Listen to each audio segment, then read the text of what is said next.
All right, Casey Blustein, thanks for joining me on Meld, man. I'm so excited for this. Yeah, man, I'm stoked to be here. I'm glad to host your first podcast. As far as I know, this is probably the first. Yeah.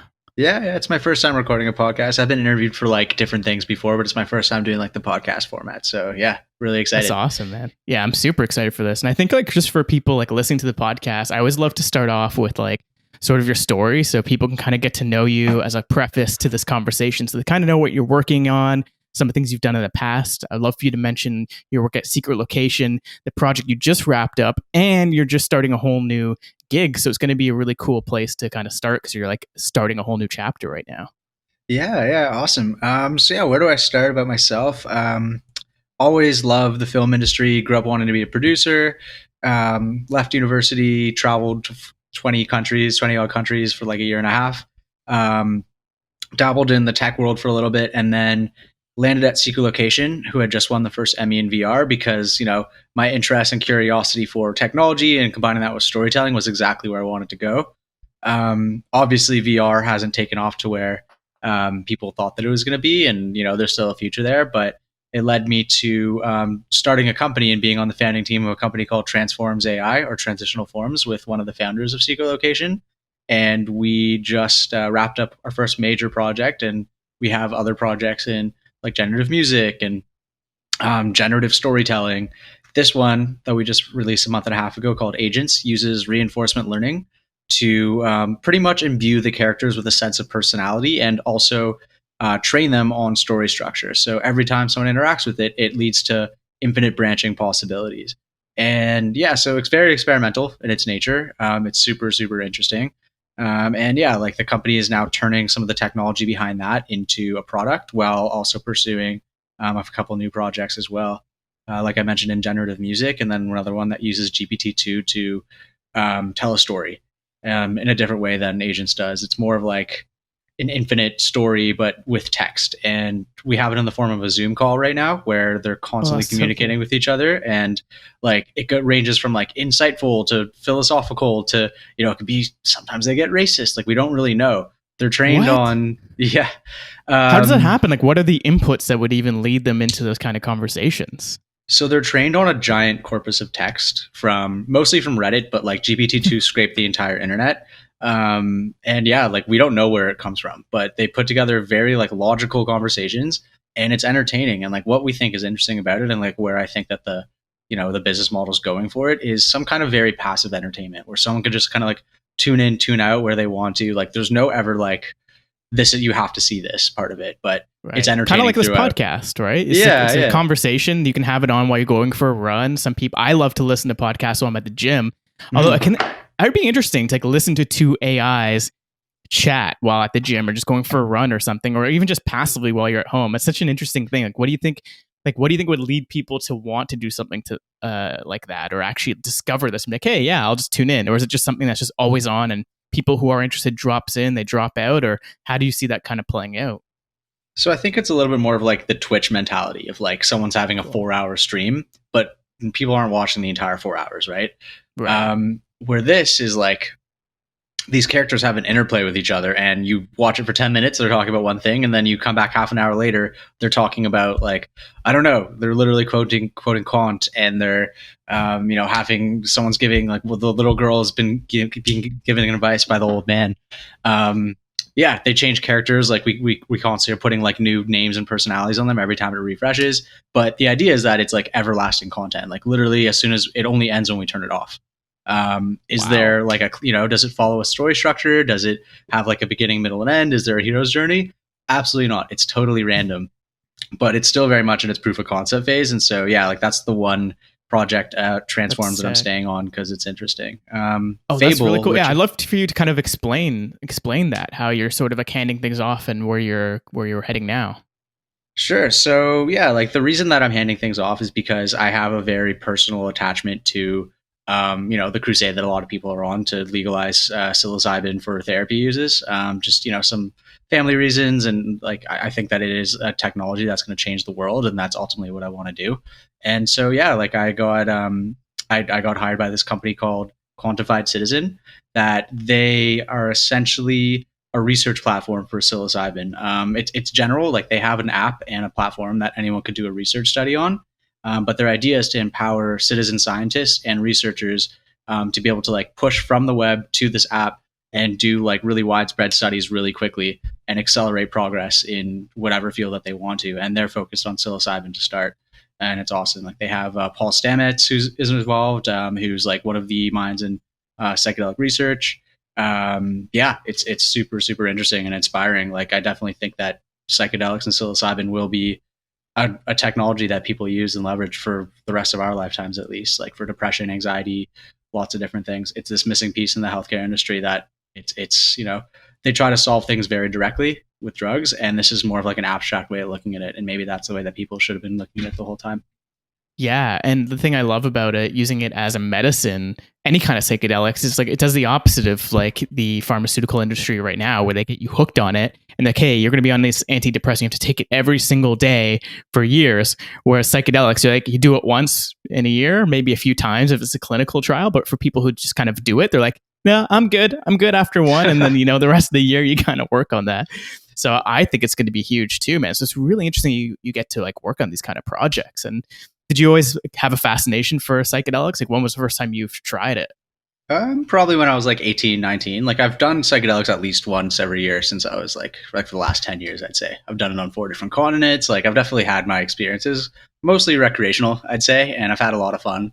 But suddenly, like at some point, they started turning a little bit more insightful, and like without even realizing why or like that this was happening, I started to really have like solve decisions in my life or make decisions and start to really think things through in a different way than I had before. And I started kind of self-medicating, not often, like, once or twice a year, maybe 3 times a year. And if I had a decision to make or something that was really bothering me, or, I was at a crossroads at some point, I would take it. And there's no straight line to get to those answers, but this would be a different way of looking at it entirely. And I started to see the benefits. And then in the last like 3 years or so, since Michael Pollan released his book, How to Change Your Mind, it's really taken off. Like, I think cannabis and cannabis research and legalization has kind of been the gatekeeper, but what I mean by that is that without cannabis becoming legalized, there wouldn't be conversation about psychedelics becoming legalized. And cannabis has amazing uses. Psychedelics are going to solve a lot more problems for people. And I can't wait to see what happens. Like it's becoming a lot more widespread. Like family members of mine that I would have been terrified to tell them that I did mushrooms 10 years ago are now kind of going and doing it on their own. And it's becoming a lot more like totally. But like, how are they doing it? Are they finding like a shaman, or are they just kind of like finding the psilocybin and then doing it recreationally? Like how have they been doing it? It's a mix of things. Like I think that a lot of them are just getting a good old bag of mushrooms and eating them and going and doing their thing. But there's also there's a big underground community in Toronto and in Canada, and on the west coast of the States. And there's a lot of like pills that people are taking. A lot of that has like very like specifically dosed. Like people are finding it in different ways. Chocolates, edibles similar to cannabis. Like totally. It's interesting. Like that's awesome. So where does quantified human play a role in all of this? Yeah, so quantified citizen. Sorry, I keep thinking of quantum humans, like the 3D scanning startup in Toronto. Totally. Quantum capture. Quantum capture. So now my brain's just all jumbled. So quantified citizen. How does quantified citizen play into all of this? So I guess there's a little bit of a story of their background. Like it's the director of Maps Canada that started the company. Cool. And the other founder is, on a lot of boards of a lot of different like associations for psychedelic use. But anyways, like they've built this app that anyone could download, and on the app is hosted a bunch of different studies, right? On the other side of it, you have like a platform that anyone can build research. Anyone can build like a very specific study and a very specific image. And it's very flexible to a lot of different needs of different organizations and research institutes. They could push it either to that app, or you make them. There's another version of it that's coming out called Quantified Citizen Pro, where someone could do like basically have their own. You scan a QR code, you download the app, and it's like a specific survey that someone takes. So it's an interesting approach to it, and it's rather than companies like Field Trip, and there's a company called Maya Health that are focused on like the clinical part of it and actually administering the therapy and like what goes with it. Also, very interesting side of it.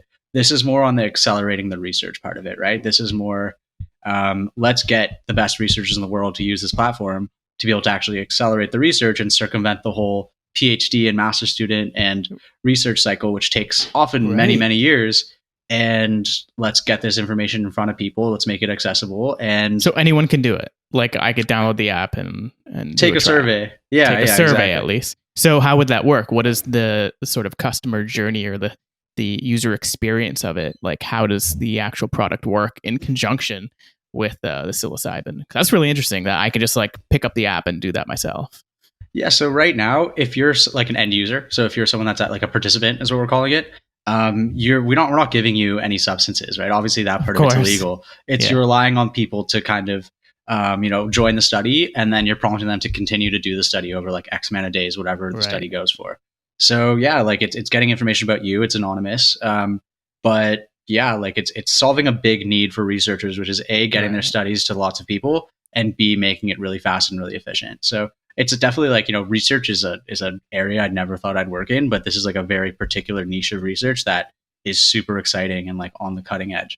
And the results that we're seeing from it are amazing so far. So I just started this week. I haven't seen that many results, but the ones I've read about are amazing. Yeah. It's going to be awesome. We'll definitely have to do a part 2 when you're like a few months into the journey and you've learned a few things and kind of going through the product and, just working there. Cause I know that's what I'm kind of getting at here, that you kind of just started this whole chapter, and it's really interesting. You went from like VR to like AI to like psychedelics, which is like, to me, those are like 3 like natural progressions, right? Like VR and psychedelics, like those communities are so tightly knit right now. Like so many people who do use VR on the regularly, they are like psychonauts, as we call them, right? And vice versa. People who are into psychedelics love VR, because I think like VR is another type of like almost visual psychedelic, Like, did you have that same kind of experience when you first tried? Actually, when was the first time you tried VR? Like, did you do like Oculus DK2, DK1 kind of thing? Yeah. So the first time I ever tried VR, and what really got me into VR was I was in India and I was couch surfing with this doctor or medical student. And he was just interested in VR and like, super, super early adopter. And he got a DK1 shipped out to India. Wow. And yeah, like I tried it at his place and it was really interesting. Like, I was hanging out with people that were like students and so like pretty like well-off Indians, but they had never been to North America. They had never, like, Indians generally don't travel too far outside of India. It's a pretty much like a world to itself. And yeah, like it was amazing to see how transportative VR was for them, right? Like, I felt very privileged that I got to be there, but suddenly I saw the potential for them, people that don't get to be able to do that kind of thing, to go other places. And so, a few months later when I got back, I started going to like VR meetups in Toronto, and really starting to bang down the doors of like the companies in Toronto that I saw were working on it. And that's how I ended up at Secret Location. Yeah, and that's awesome. I think that's the perfect VR company to land on for the first time, because I would say like even right now in Toronto, they're like one of the top. Like they're just putting out consistently great work. Like I love it. I mean, Josh was still working there. He's been on the podcast before, old colleague of yours. Did you end up working with them? Did you guys do any projects together? I think I was in like 2 meetings ever with Josh, which is funny. Like we were talking the other day, like if we were both still working at Secret Location, we probably wouldn't have known each other because of COVID, right? Like we wouldn't have ever crossed paths. But yeah, he's become a good friend of mine. That's crazy. What projects were you working on at the time when you were there? So I worked on a product called Vuser, which was nice. It's a 360 and VR white label distribution platform. The idea of it was to like enable publishers to be able to put out their content on all the different headsets. So yeah, we got premium publishers on it. We had a template app as well for more of like a B2B smaller, rather than just focus on the high end of the market, like mid to low end. So that was interesting, and it was a cool experience working with like really premium names. But obviously my heart was always in the content. And so for my last 6 months there, I asked to join the content team, and I worked in development. And yeah, like I had my hands on like 5 or 6 different prototypes while I was there, and also like helped run the development process for the projects that they're now working on. Like, it's either they have like 3 major productions, and all 3 of those are ones that like I touch at some point. So that's cool. And then, yeah, I left towards the end of the year to join Transitional Forms. That's so awesome. 2018. Yeah. So that was like your transition into like more content, right? You were like purely doing content. Yeah. Because you said they were going to productize it after, but it started out as like just a content piece, right? You guys toured it at some pretty major festivals, didn't you? Agents? Yeah. Yeah. So like, I mean, transitional forms didn't start around agents. It like that we had a few other projects that we had worked on earlier. One of them in generative music, trying to map music theory onto machine learning, or machine learning onto music theory. Another one that was focused on deepfakes. There's been a lot of different things that we've touched, but agents was the one that like, was totally original. That was ourselves in the NFB working on it, and yeah, we won some money to make that, or we had some investors, and yeah, we built that over like a year and a half. Like it was really like a small team that we wanted to spread out the project schedule as long as we could. So yeah, machine learning's tough, and putting AI into a game engine also is something that hasn't been done too much. So we feel like we were pioneers in that to a certain regard. Yeah, man. And like, I feel like you're a pioneer, well, in VR at the time too. I would say around the time that Vuser came out, and that was like maybe like Gear VR days, right? I was like, when it was, you still had to slide a phone to a headset. I would put that in the pioneering section, right? Anytime if you're working on VR before like 2018, like you're a pioneer in VR. It's crazy you went from that to pioneering like machine learning and AI, and now technically pioneering psychedelics, because that's still in such like an early phase of the industry. So like for you, like is that what you look for when you're like looking at products and projects? Because we were talking about this before, where it was like, the stuff you're working on sounds sexy, but then it maybe doesn't monetize and it doesn't grow into the industry in the way you might think it does. So like, do you think about that? Like the pioneering aspect of it, knowing that's going to be tough and knowing that you might not even get traction, because it's a tough like part to be in. It's like before early adopters, that's like way, way early.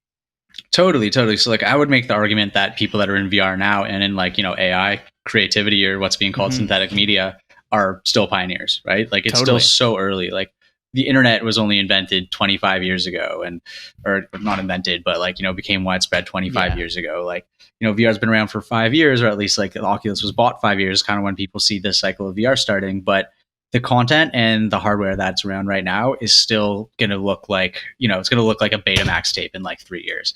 And, I don't know when it'll have widespread adoption and ubiquity, but people that have experience working in it now are going to be considered pioneers.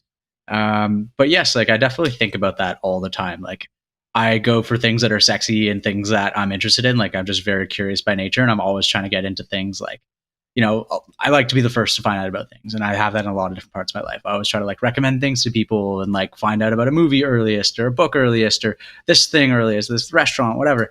And yes, like I've definitely had that feeling of like, maybe I'm too early with these things. And I think with VR, it was very much in my face. Like I joined a company that looked like they were on a really, really big growth trajectory, and then the growth just never happened. Right. And so in a corporation that, they were bought by E1, everyone was kind of braced to like really grow fast in their careers and in terms of like what we were working on. And that just never really came. With AI, it's the same kind of thing, right? Like I think that that'll be possibly even slower than VR, because it's really, really, really hard to use AI with creativity. Like a lot of researchers will make the claim that the last frontier of AI is it's even closer, maybe even beyond general, like artificial general intelligence, is the ability for a machine to be creative. And there's a lot of examples of that. Like there's a ton of different things that people are working on right now, whether it's generating poetry, or it's, something along the lines of what we're doing and trying to make characters like Lil Michaela, or what Fable's doing with Lucy and trying to put Lucy into an experience and have people interact with her. It's tough. It's hard to get good results. It's hard to get things that actually make a difference for people, that inspire certain feelings. And the ideas are there. It's just people getting the right talent and being able to afford the right machine learning talent to work on this for like many years might take a while. It might be a few years until we have like the piece that people look back on as like, this was the beginning of something new. But I do think that will come. And there's always going to be the problem of machine learning talent is like outrageously expensive. Like I've literally had developers who are fresh out of university, like, bottom to middle of their class, ask me for $150K a year without That's having crazy. ever a job before. It is. No it's way. Nuts. And like, this was like a guy with like not even a good resume. Is it just because it's so specialized? Yeah. It's so difficult? Yeah. Yeah, it's machine learning is like what people think of as developers. Were like, it's a nerdy guy in his basement, like in front of a screen for 12 hours at a time. Like that is actually applicable to machine learning. Like it is hard and it's a lot of time that you have to put in, and it's very much trial and error. Like even the best machine learning researchers spend most of their times getting bad results. Jeez. So you just have to be okay with failure and just be like, yeah, we might not get anywhere, but we're just going to try. It's all an experiment, right? It's within machine learning, you could always tweak parameters and try to optimize more, but you may not get the results that you want. So what did you find? While you're working on that, like, what did you find to be like the most surprising thing, and what's something that you find people maybe overstate? Like again, with VR, with the growth, with AI, like what were they kind of like overstating? But I think the first thing, it's just being like, what was like something interesting that you learned while working on that you did not expect? I mean, I've learned a lot of interesting things about both VR and AI, but with AI in particular, it's I always, when I'm working on a new technology, I try to like actually go and take like a university level course, whether it's like a Coursera one or actually like go to a local Toronto university and like learn about it. So I learned a lot about machine learning over the last couple of years, and like I got a couple certificates, whatever. I learned that machine learning is very much based on numbers, and that's the thing that I think a lot of people miss about it. Like, there's all these sexy products out there, and it's always going to be like everything's tied to the numbers in machine learning. So when you're trying to do something creative, it really does end up being math. Machine learning is math, right? It's math and statistics. So yeah, that's one thing. And then with VR, something that I've learned is that VR is the empathy machine. For content, it's the empathy machine that you'll never make someone feel the way that they can in VR versus any other platform. And like, that's why I'm going to stick with it. I definitely see myself returning to it in some kind of context at some point, whether it's like a metaverse type company or whatever. But it's how people's brain reacts in VR is always going to be different. Like, we were talking about that in the context of psychedelics earlier. Like it does, in a way, it is like taking a drug and having an out of body experience. But when you're actually doing practical things with it, whether it's training or therapy or it's how people respond to that versus anything else that I've seen is magical. And I really hope that it becomes more widespread for that reason alone.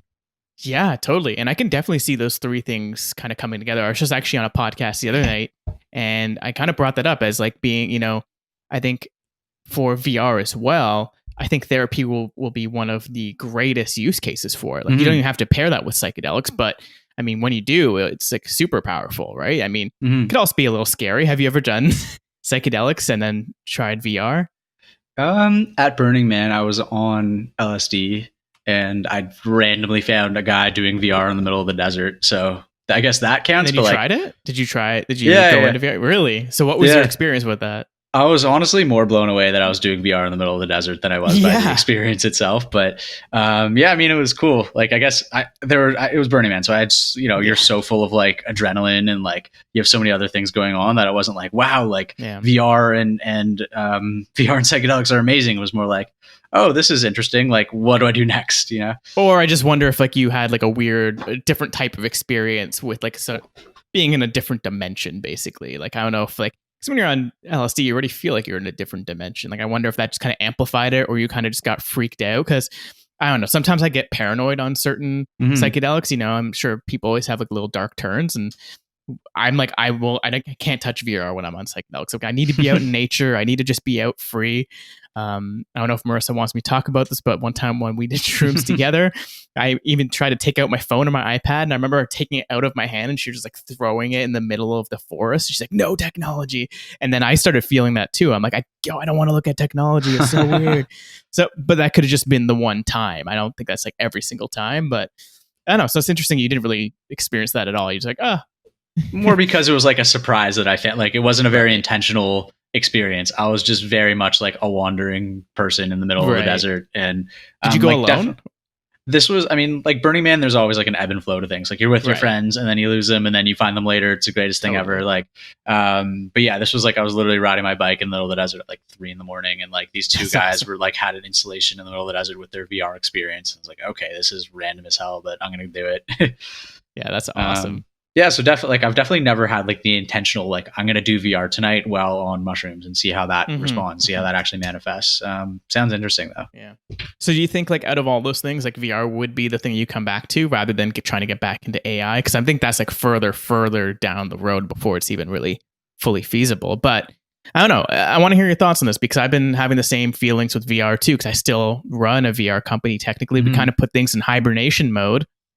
We do something similar to what you described with Vuser, but with like the events industry, and we kind of just got like decimated with COVID this year, right? Because of, we were focusing on bringing VR to film festivals and events and conferences, and that's not going to happen. Maybe not even next year. So I was forced to put things on pause, which is kind of good because maybe it gives me the perspective to kind of like look at it from like a higher angle. And then, it's like taking 10 steps back to take like 50 steps forward, So totally. I've been just kind of forced to be like, hey, you know what? I think we need to like pause this, and like, VR might not get to that point that you think for like another 5 years or something. So you're always thinking like, okay, I'll come back to it. And I was asking a bunch of people on the podcast too, like, can you put projects on hold? So maybe that's a good question for you. Do you think that's something you can put on hold and come back to? Or do you think like with companies, you kind of just need to kind of go for it and just keep running? Because if there was something like Secret Location, they couldn't just like pause because they're at such a big, they're at such a big level with so many employees and stuff. We were lucky while we're still a small startup, I could kind of like just have like a skeleton crew and it's nothing too big. But I just want to hear your thoughts on that. If you think it's feasible to kind of come back to these things. Yeah, I mean, like a lot of the VR companies that I've seen that either like I've worked with or, I've been following Upload and Road to VR for years and actually, seeing all the news, and I follow all these people on Twitter. And so like I still have my finger on what's going on in VR. Yeah. Most of the companies that like started out at the outset of VR have either pivoted or they've shut their doors, right? The ones that are still around are either like making AAA type games. They've been acquired by Oculus, or they're getting funded by, a wealthy benefactor or something like that. Right. Or they're like in therapy, or like the real like practical or enterprise uses, training enterprise. Yeah. So I don't think it's a lot of these content companies are going to be able to. A lot of them have already pivoted or like have moved on to something. Like a lot of them have even moved on to like outside of VR. Maybe it's AR. Maybe it's like they're doing the same thing but for mobile, and just the same principles to it. So yeah, but I do think that there will be like a second dawn of VR to a certain extent. I think that'll be tied to this idea of the metaverse and, social interaction, what's the word that Matt Ball uses? Like, having everyone in the same place. I forget the exact word, but yeah, like everyone in a shared social space that's present and synchronous. So I think that it'll come back eventually. But for me, like, I just kind of want to keep my eye on it until that happens. I think that all these people that are pioneers in VR, like, it never really came. It never really hit where like it became this widespread thing. The Quest 2 is an amazing sign. Like, I just spoke to a VC the other day that said, he's a gaming VC, and he said, I was very much a VR bull or a VR bear until the Quest 2 came out, and now I'm starting to think about it, and we're starting to talk to a lot more VR companies. So there's definitely like glimmers of hope in there. So you're seeing it come back with the Quest 2. I think, at least with the VCs, yeah. Yeah. Like, I think it's now starting to get people's attention on it, right? Like, now there's a lot more. It's a more streamlined process to get people in VR, and Oculus is never going away. Like, we know that. Like, there's always going to be this champion of it. So Oculus and all the companies that are associated with Oculus probably are going to be able to hang on. But yeah, it's more a matter of like when people are ready to culturally accept VR into their lives. Yes. I don't know when that's going to happen, right? Like, you can make the best content. There already is some of the best stories are happening in VR. Honestly. And the Quest 2 has however many billions of dollars in R&D put into it. So you have the hardware, you have content. Content's only going to get better.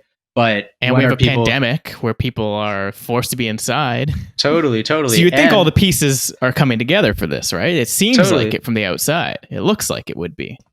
And taking another step on that, like, you're having this big migration of people from major city centers, and they're going to want to be able to see their friends, right? Like, in the context of Toronto, like, if suddenly my friends, we're 28, people are going to start buying houses the next few years, and people, instead of living downtown, if they only have to go into Toronto once a week, they go in, they buy a house by a lake or in a suburb somewhere that's like an hour or two away from Toronto.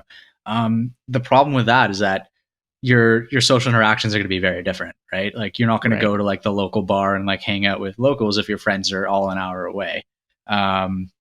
Or if you do, it's like, it's not quite the same. So I see VR having a really big piece in that, right? Like, what people are doing now with like doing Jackbox games and doing Zoom, like, I don't know, presentation night. Yeah. House party. Stuff like that. Yeah. Yeah. And getting on Fortnite and doing like a Zoom call at the same time kind of thing. Like all the Discord communities. Like I do see that becoming a little bit more like metaversey. And having a way to connect people like that. And I do think that once VR is good enough to have that synchronous interaction with your friends, that you're out of the uncanny valley and you're able to actually like have a face-to-face conversation with a friend and their head doesn't fall off in the middle. Like I could see it coming back, and I don't think we're that far away from it. So no, man. I'm like, even with this Quest 2, like we're so close. Do you have a Quest or a Quest 2? No, I've been thinking about buying one. I would highly recommend getting a Quest 2. I would imagine a lot of people are going to get it for Christmas. So knock on wood, man. Maybe you'll just get it for Christmas.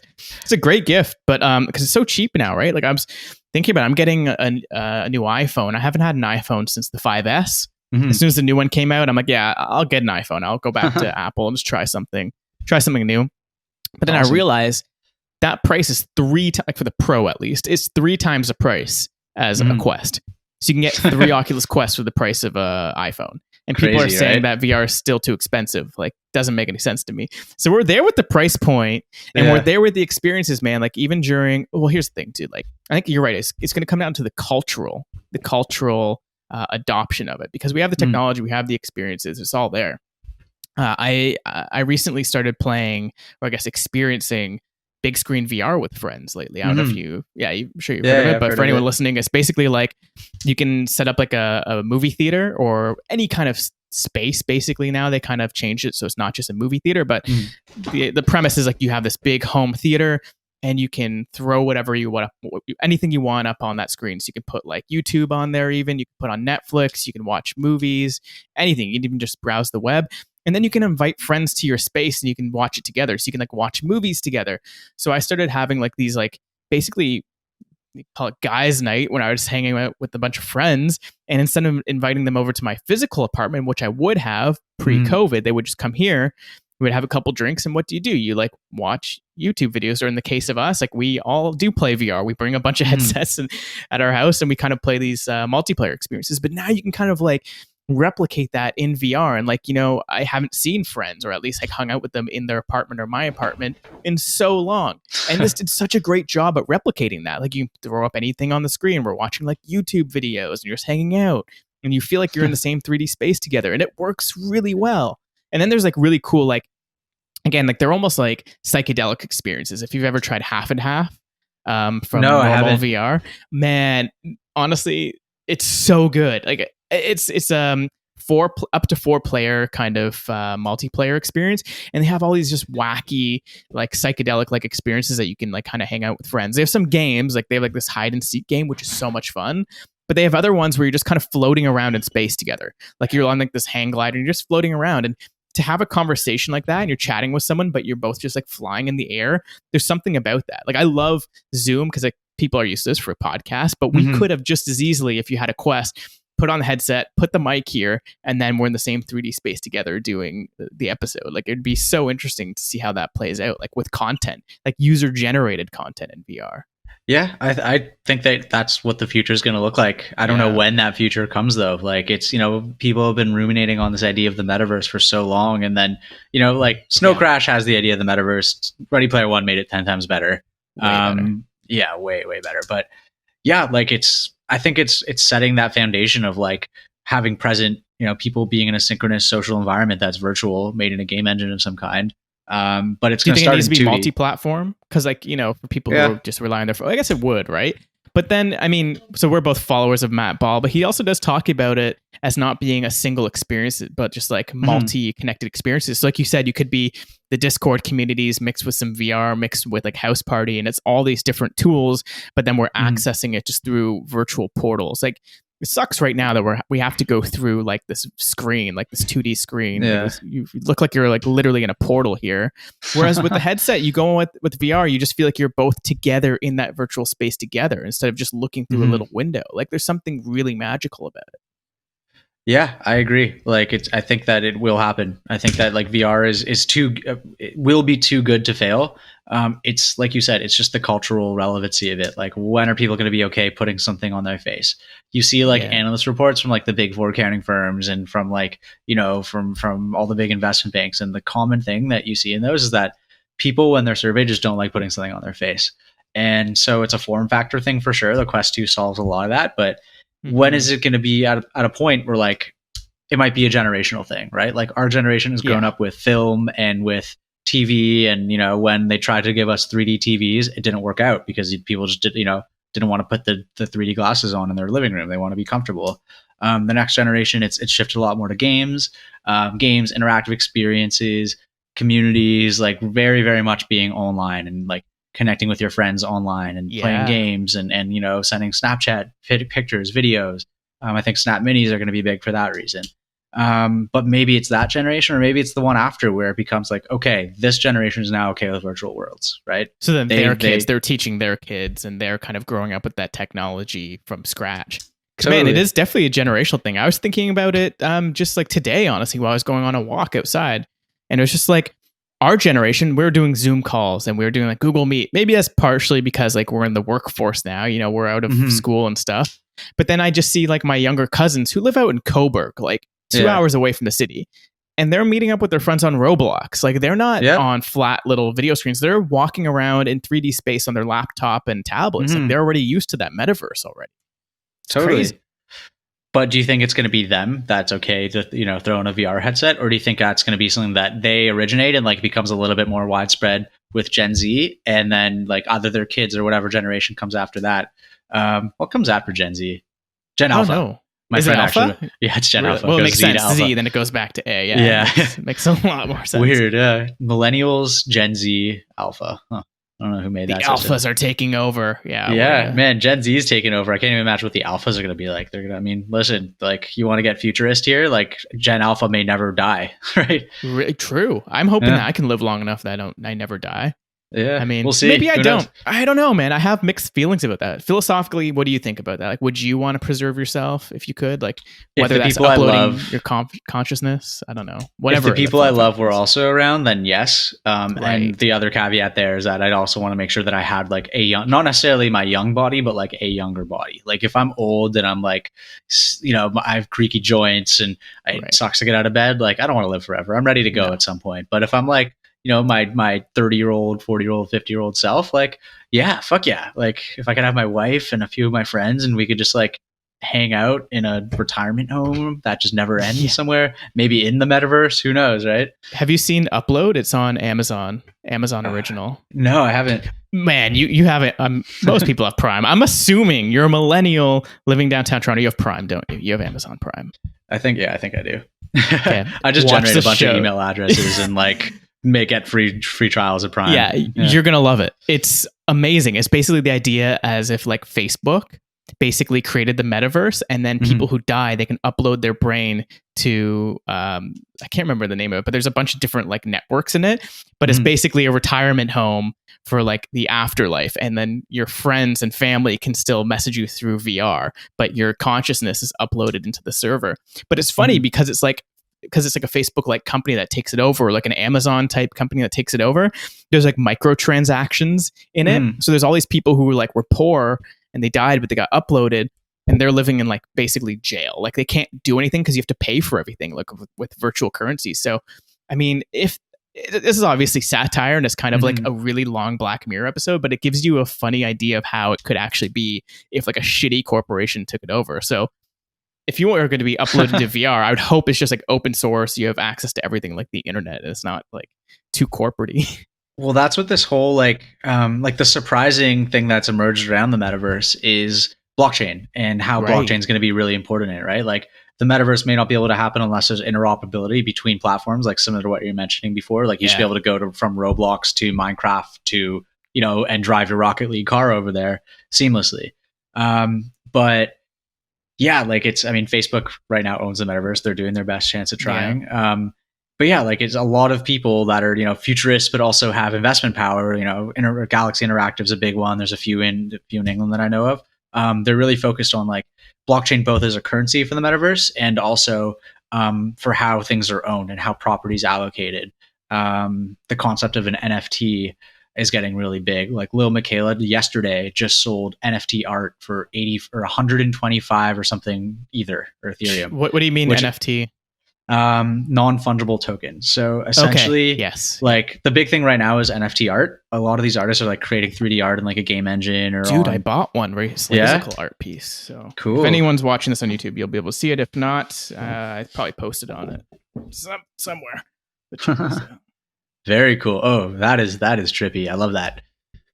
So this is and you can see on the back here, there's like it's too bright. Okay. Number 45 out of 100. Very cool. So it's also tied to basically a cryptocurrency. So it's using this platform called Foundation.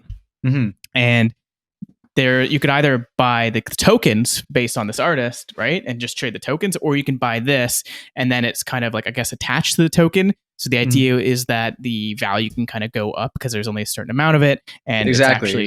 Yeah, it's exactly what you just described. I didn't know it was called NFT. Now I learned something new, man. It's awesome.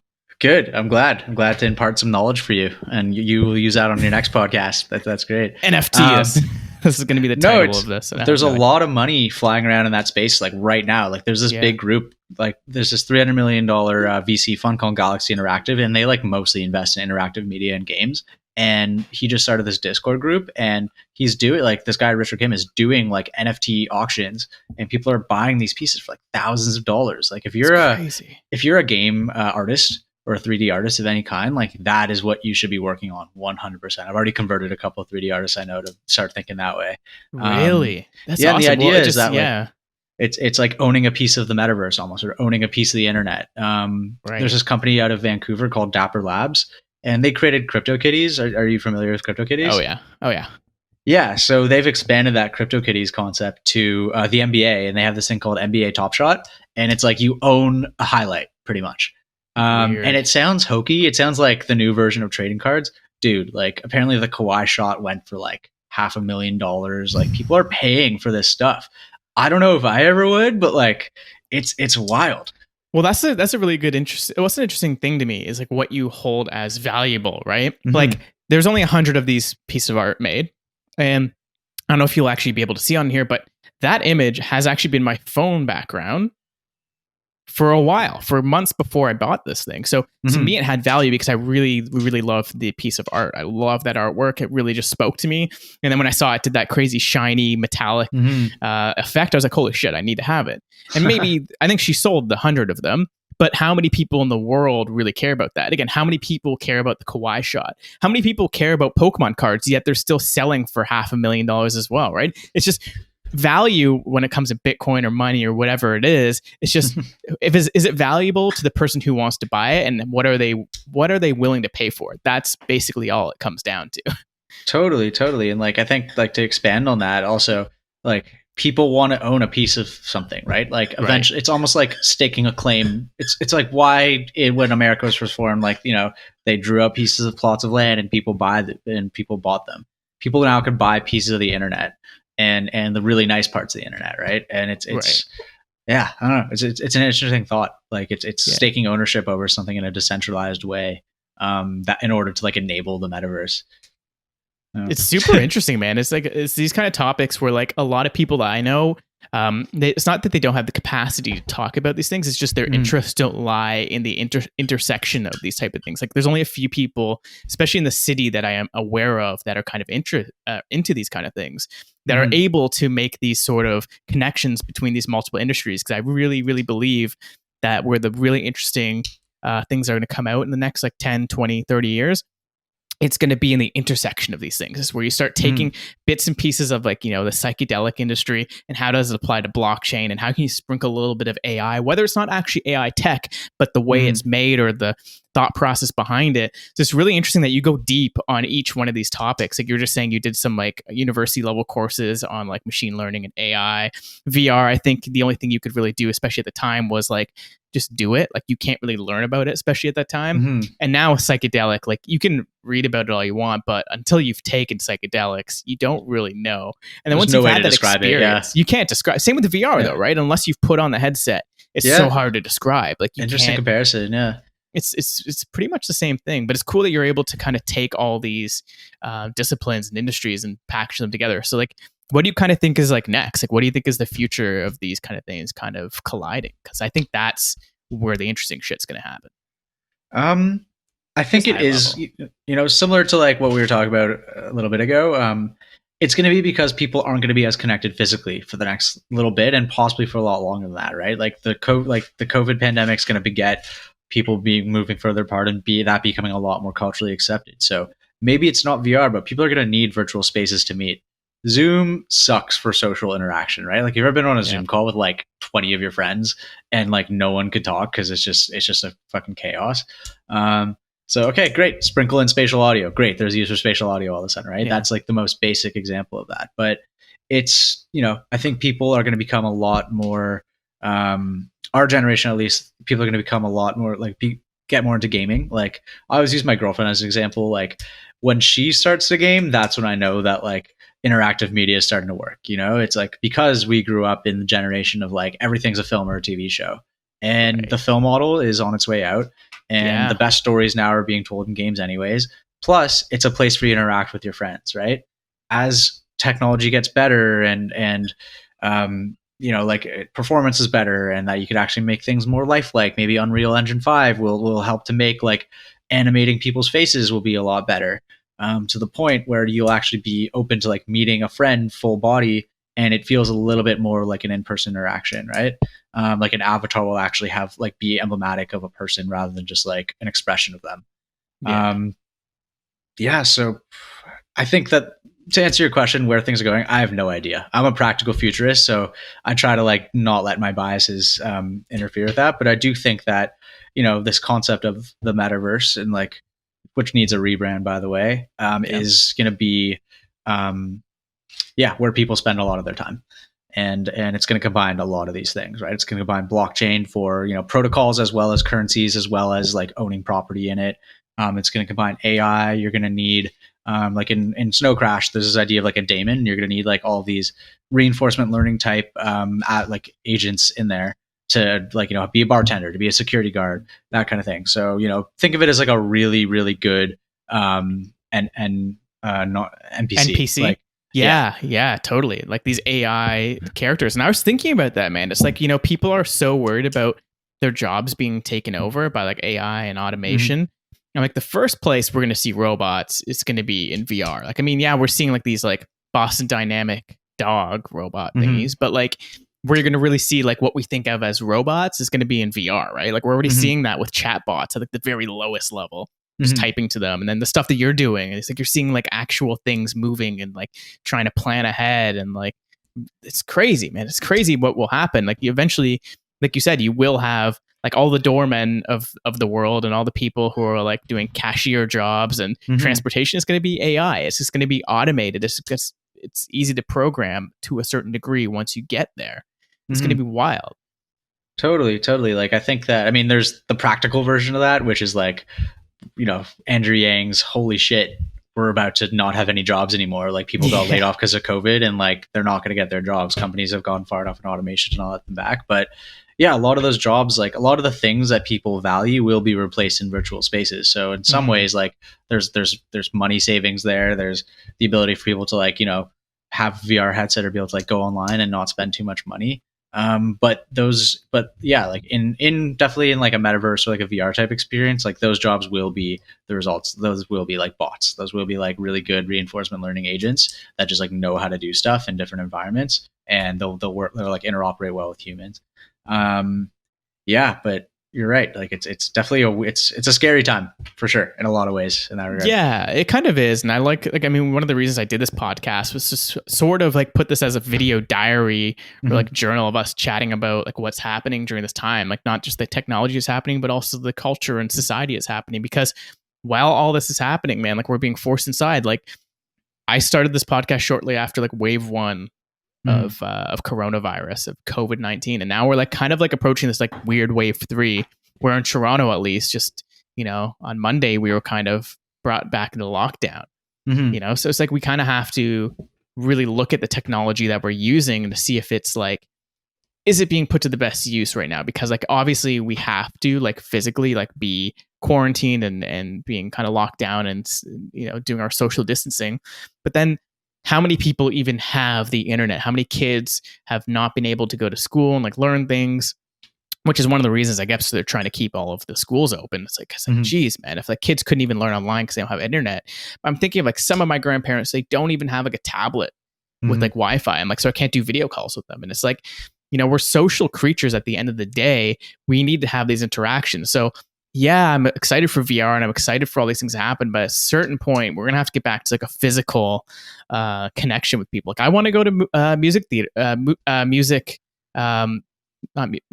theater too, but I want to go to like music festivals again. I want to go to like, concerts. I want to go to Burning Man. I've never been to Burning Man. So, I'm hopeful that we'll go back to it, but it's definitely a weird, scary time. And this year has just been like such a strange one for the mix of technology and like our social interactions. And I think most people are just starting to think about this now. People like you and I have been thinking about this for a long time, but this year is when people started thinking about this shit because it's actually been affecting them. Yeah. What happens when you can't go outside?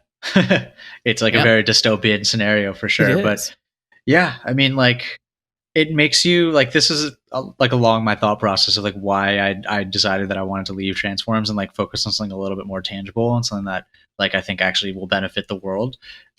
Entertainment could move mountains and inspire people and shape people's creativity, their thought process, their values. And that's kind of what I've always seen in it. Story is amazing. Story, if you go into like, the Homo Deus way of looking at it, stories really like every generation's had stories that really define them. And that's what people base like their entire existence on. Right.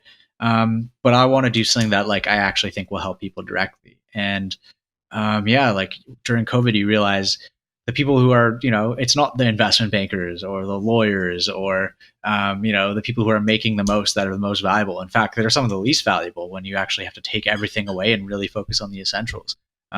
It's the scientists, doctors, the frontline workers, and so on. And that really kind of got me thinking, okay, how do I contribute to that? How do I do something a little bit more meaningful for the world? Yeah.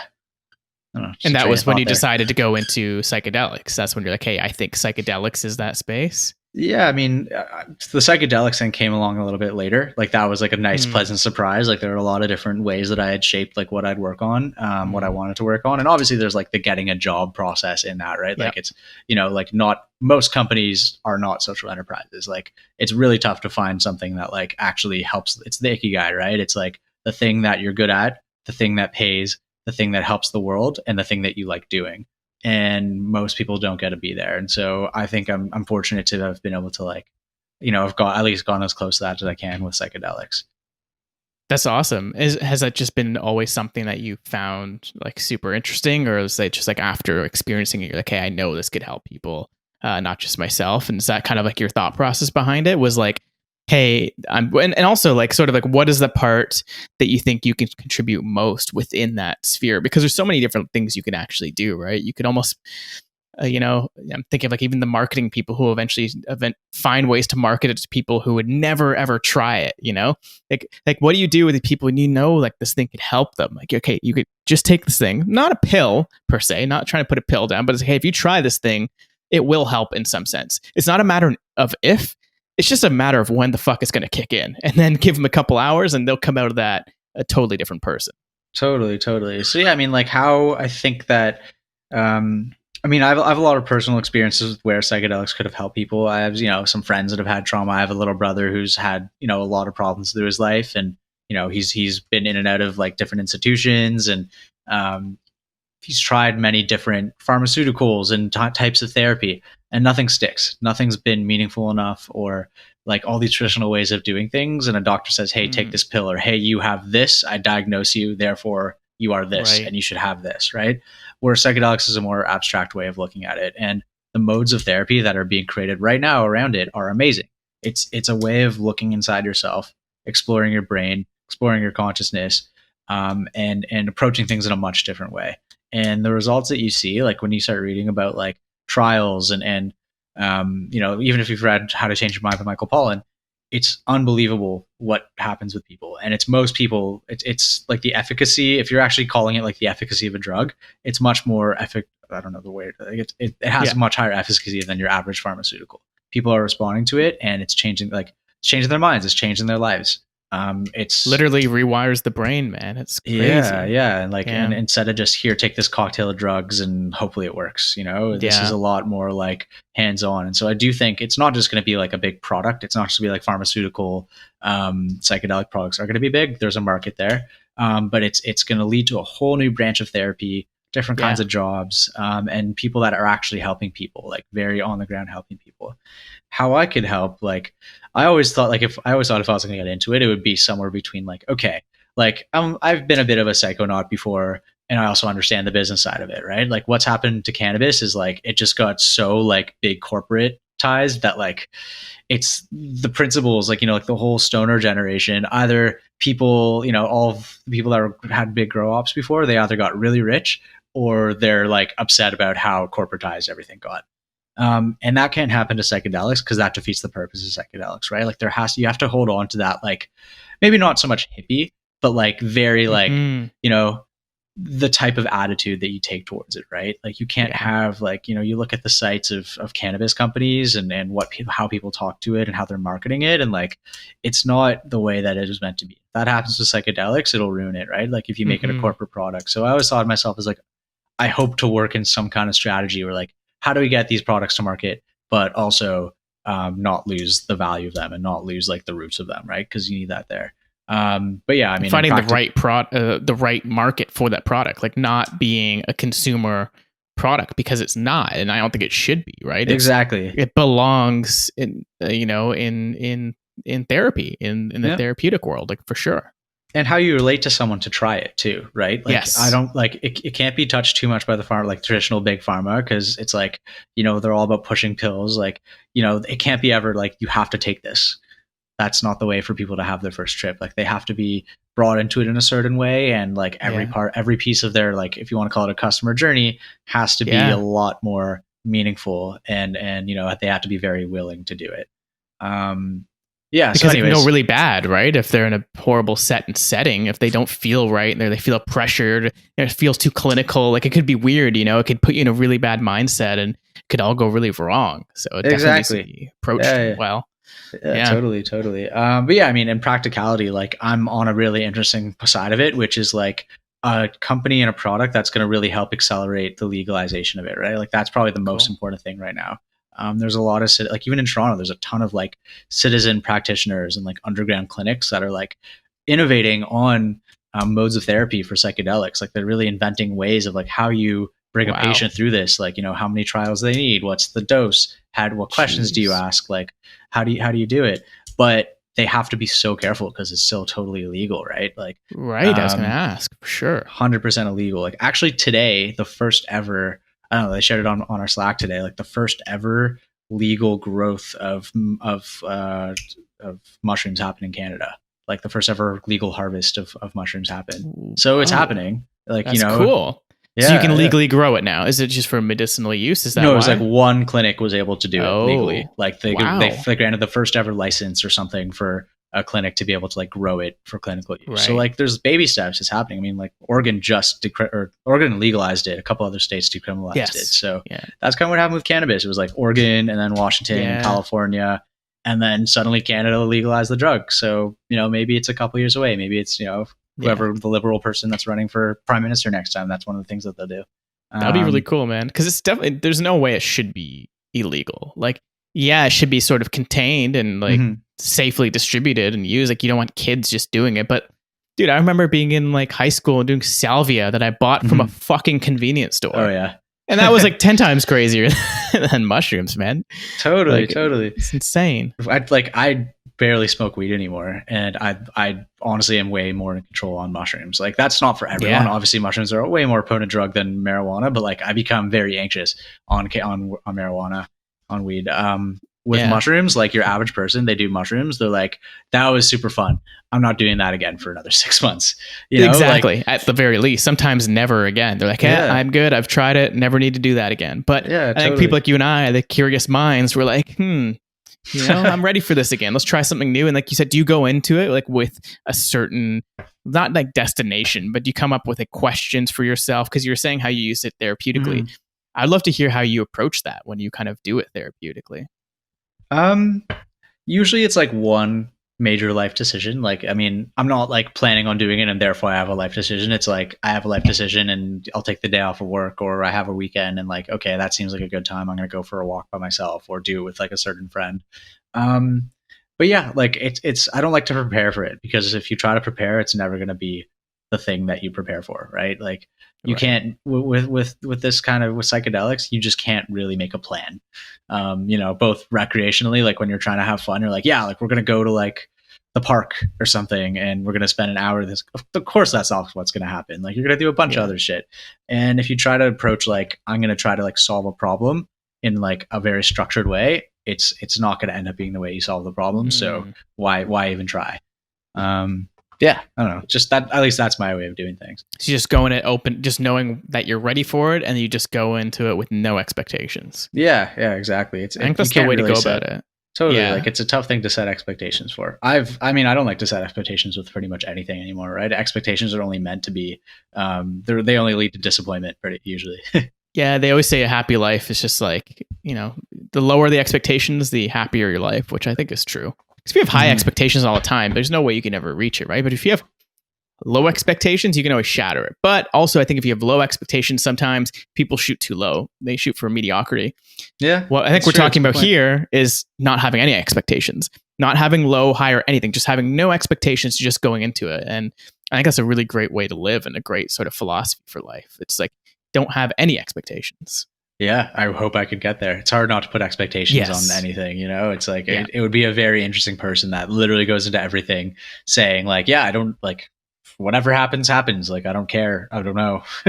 No, but I'm always the guy that's setting high expectations for like with movies. And like I was saying, I like to be the first. So I'm always like, like this movie was amazing. And then someone's like, yeah, it was like good. Like it wasn't the best thing I've ever seen. So I'm definitely guilty of like setting too high expectations for other people for things. Yeah. Man, that's why I stopped watching trailers. I don't listen to people if someone's like, hey, I watched this movie that I want to see. I'm like, don't tell me anything, please. I just want to go into it. Because every time I've gone into a movie with like literally no expectations, not expecting anything, it's always been the best. Like Inception is one of my favorite movies for that exact reason. And a lot of people will tell me, like, I'll maybe even get a comment on this, like, Inception is overrated. Inception sucked for this, and this reason. I'm like, okay, but like I went into it with like zero expectations and it blew my mind and I fucking loved it. So personally, I could say that because I had no expectations and it blew apart my expectations. So there's stuff like that all the time, It's just like, just go into an experience. If you hate it, you hate it. If you love it, awesome. The only thing better when you have no expectations and something's great is when you have high expectations and it's even better. That's like the holy grail. That's true. Like so rare, but that's like Has it happened for you? Kind of thing. Is there anything that did that for you this year? I can't think of anything in particular that like, it's been a while, I think, since like that's happened. When was the last time you had your mind blown like that like something just destroyed your expectations in a good way? Interesting. Oh, I mean, when I did mushrooms in BC this year, there you go. That was the drugs.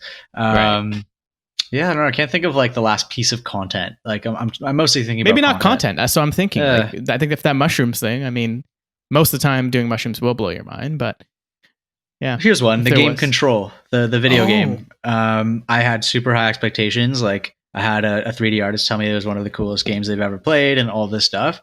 And I played through it in like a week and I was like, that's probably the best video game I've ever played in my life. Like it was just better than any movie. Really? Yeah. It's weird. It's different. It's definitely not for everyone. And like they also built it for the PS4 when it's totally a PS5 and like, next gen console. Like it's so glitchy and like has so many performance issues. And maybe that's why the snobs. Dude, I got it on PC. I've only played like the first little bit. And that's why I knew, I'm like, this game looks good. I'm going to get this shit on PC because I don't want to play this on a PS4. Although, man, did you play The Last of Us Part 2 this year? I just bought it today, actually. No! Have you played the first one? Yeah. That's great. Okay, so the second one blew my expectations because it is really good. Like, it deserves every good thing you've ever heard about it. It blew my expectations for the fucking amount of playtime. Like, I played it like every night for a little while, and it took me 22 hours to play through it. It was long. I'm like...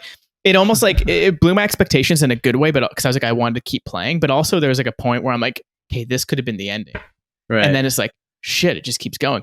And it blows your mind. You're like, oh my God, it's way better than I could ever think. So yeah, listen, I think it's a AAA game. A lot of people sweated to give you that 22-hour experience. It's you have to think about that. How many man hours and woman hours it took and like months and years of people's just like their entire life was Years, poured into man. like just putting in the grass and making sure the grass looks really nice. It's crazy to think in context, like what goes into your average video game production versus like a movie or a TV show. Like I remember someone left Secret Location 4 years ago to join Ubisoft, and he was like in a game in stealth. And I found out he was working on what's the Ubisoft game that just came out this week? It's I forget. Anyways, he was working on Far Cry. Far Cry. Yeah, it was Far Cry. And No, it it was Far Cry. something New Dawn. I think it was Far Cry. Whatever it was. And it just came out last week. So he just spent 4.5 years on this game. That's like supposed to be a great AAA game, but it's not like this is not like a Last of Us or like a Red Dead or it's like a mid-range AAA game. It took 4.5 years. Like this guy worked on 4.5 years to make this one game. It's crazy to think about. Like you hear about Avatar took them years to make, and like some of the Marvel movies have long production cycles. But yeah, like there's nothing like a game, and there's also nothing like the revenues that a game could access. Yeah, I mean, we're seeing the beginnings of it, right? I think that's the next like level of this. It's like there'll be a place for movies, just like there's a place for musical theater and like live theater, of course. But where are people going to gravitate towards? What's going to start taking the market share? What's going to start making the revenue? What's going to start stealing the revenue from some of these other models? Because people are only going to have so much money and time and like attention to give to content, right? And it's like Netflix is starting to eat that up with all of its original content for like TV. Disney's doing it now with The Mandalorian, but like most of the time you're going to be playing games. And I think like that's where I spend most of my time too. But also, this could be like a sort of bubble thing. I don't know, because like you and I, like we're more gamers. We're gonna do that, but I'm sure there's still millions of people who don't even like care. Like it's weird. Well, it's interesting. Like I've always been a movie guy, and then the last like 3-4 years, like I always played games as a kid, and but I was never like a gamer. And in the last 3 or 4 years, I've become like a gamer, and I've now played through like most of the PS4 classics, and but yeah, like things are definitely going there. What do you think is the biggest ever media property ever made? This always surprises people. Like, what do you think is the highest grossing? I'm gonna go with like either like Marvel or a Disney thing. It's GTA 5. Really? By far. Like GTA 5 passed that. It was like 2-3 years ago already. GTA 5 became the highest grossing entertainment property of ever, and it's only getting like they just re-optimized it for the PS5 and for the next generation of consoles, and like. People are still playing and they're going to buy it again. Like they're going to probably buy it on digital and they're going to keep playing it. Cause I mean, GTA Online did that. If it wasn't for GTA Online, not a chance that would happen. Right. You have these infinite like play stories, like user generated stories. Like if you and I go and do a GTA heist right now, it's kind of like the hero's journey. We're kind of telling our own story, right? There's a beginning, middle, end, and then there's all the shit that happens in between. And then we can stop then to start driving around and chatting. Like it's crazy what you can do in that. Totally. But yeah, I mean, it's surprising. Like everyone would think it's like Avatar or like the Avengers or something. It's GTA, like, which is like an R-rated, hard R video game that just appealed to so many people. They built a whole city in there and people are actually living and spending a lot of their time in there. So, if there's any indication of like where things are going, it's something like that. Right. As like part of a multiverse, metaverse sort of thing, because that's one city. Like you're saying, it's literally just the one city. It'd be really cool to see how they start linking other cities. I hope that they just add on to GTA Online. It's just like multiple cities that you can travel between. That'd be so cool. Yeah, apparently for the first time, they released it in 2013, so 7 years ago. Apparently for the first time since 2013, they're now releasing new parts of the map. Like they've been good without that until this year. And now there's like, let's just like experiment. Like what happens if we open up these parts of the city to people? So it should be cool to see. That's really cool. I did not know that. It's super awesome. You don't see many video games that can even do that. Like really, like, I mean, they do a lot of updates with like some of the content stuff, but like for like the map, like you're going to the same place every single time. Whereas with like something like Call of Duty, you kind of like need a new map like every couple weeks, or like it's like people will just start to abandon it. It's crazy. And I mean, that's something to be said about like the business model of video games, right? Like everything has moved over to live operations and loot boxes, and like a lot of games will start to give themselves away for free for the most part. Like Fall Guys, first month was free on PS4, right? But it's really only like the real high end of game studios that could do that. Indie games can't afford that model yet, right? Like they can't afford, for the most part. I'm sure there's many exceptions, but they can't afford to like spend a ton of money on development, release the game for free, and then hope that they make their money later, unless they're venture funded, which a lot of them are starting to be, or they just have had hits before. If you're a brand new indie studio, like, and you're not venture funded, good luck doing that. And it's unfortunate because that's where the money's being made right now. Yeah, I mean, it's like we're seeing that with everything, right? It's only like the biggest 1% of any kind of industry is taking over. Like even retail now, like we're just seeing like Amazon just fucking taking all the market share and all these smaller companies just dying away. Like it's just this, it's wild that you're just seeing that across the industry this year. It's like not just games, not just movies. It's like everything is just being, I don't know if this is the right term for it, but everything's just being condensed into like just like the small amount of really big players, right? Like you're getting monopolies on, oh god, stupid amounts. Like I'm a capitalist too, right? And I don't mind like investing in these, but like when you start seeing how like the small amount of companies are just like taking over, it pisses me off actually. Like we're seeing companies like Oculus already doing that, blatantly stealing ideas and games from their own developers, building it themselves, and then fucking shadow banning them basically. And like, how can you support a fucking ecosystem that way when you're just taking everything from them? We see Amazon doing that as well, like with all their Amazon basics. They see like a really good merchant doing really well. Oh, great, we'll make that ourselves and just put Amazon basics on and just destroy you. Let's just put the price down like 10% of what you're charging and just destroy you. Like it's unbelievable, man. I don't know how I feel about it. Like, have you been noticing that too, or is it just me getting all cranky from monopolies? No, I mean it's true, man. Like I think that like film and music are two really really strong examples of that. Like it's really in the last 10 years. They've always, like, those industries have always been like that to a certain extent, and so same with any industry. There's always like an industry that becomes a monopoly or a company that becomes a monopoly in a certain industry and has market power to be able to do whatever they want, and like starts taking the things that are working for other disruptors and other new companies and just kind of screwing them over.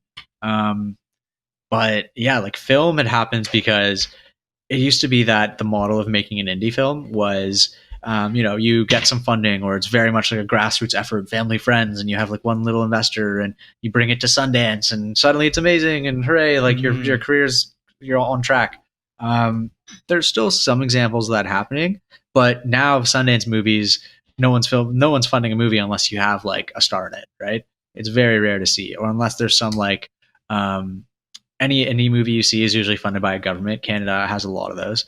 But yeah, like if you actually look into like a lot of, like, you'll hear about this new up and coming actress or a new writer or something.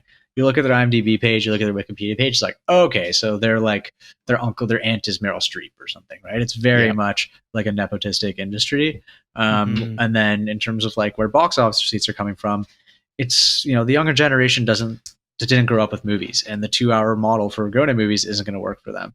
So now things are reverting to Netflix, and soon you're going to start to see like, why are things 2 hours? I'd rather watch something an hour at a time and have better stories. With that being said, with music, what Spotify has done is that it made the actual value of like any track, it's completely disrupted like the traditional record industry model. You can't, usually when you would make a song and you have overhead from the studio, and then like you release an album, a hard copy of an album, and even with iTunes you'd make some money on it. And then you'd eventually like pay back your overhead, you'd make money, and you're on track.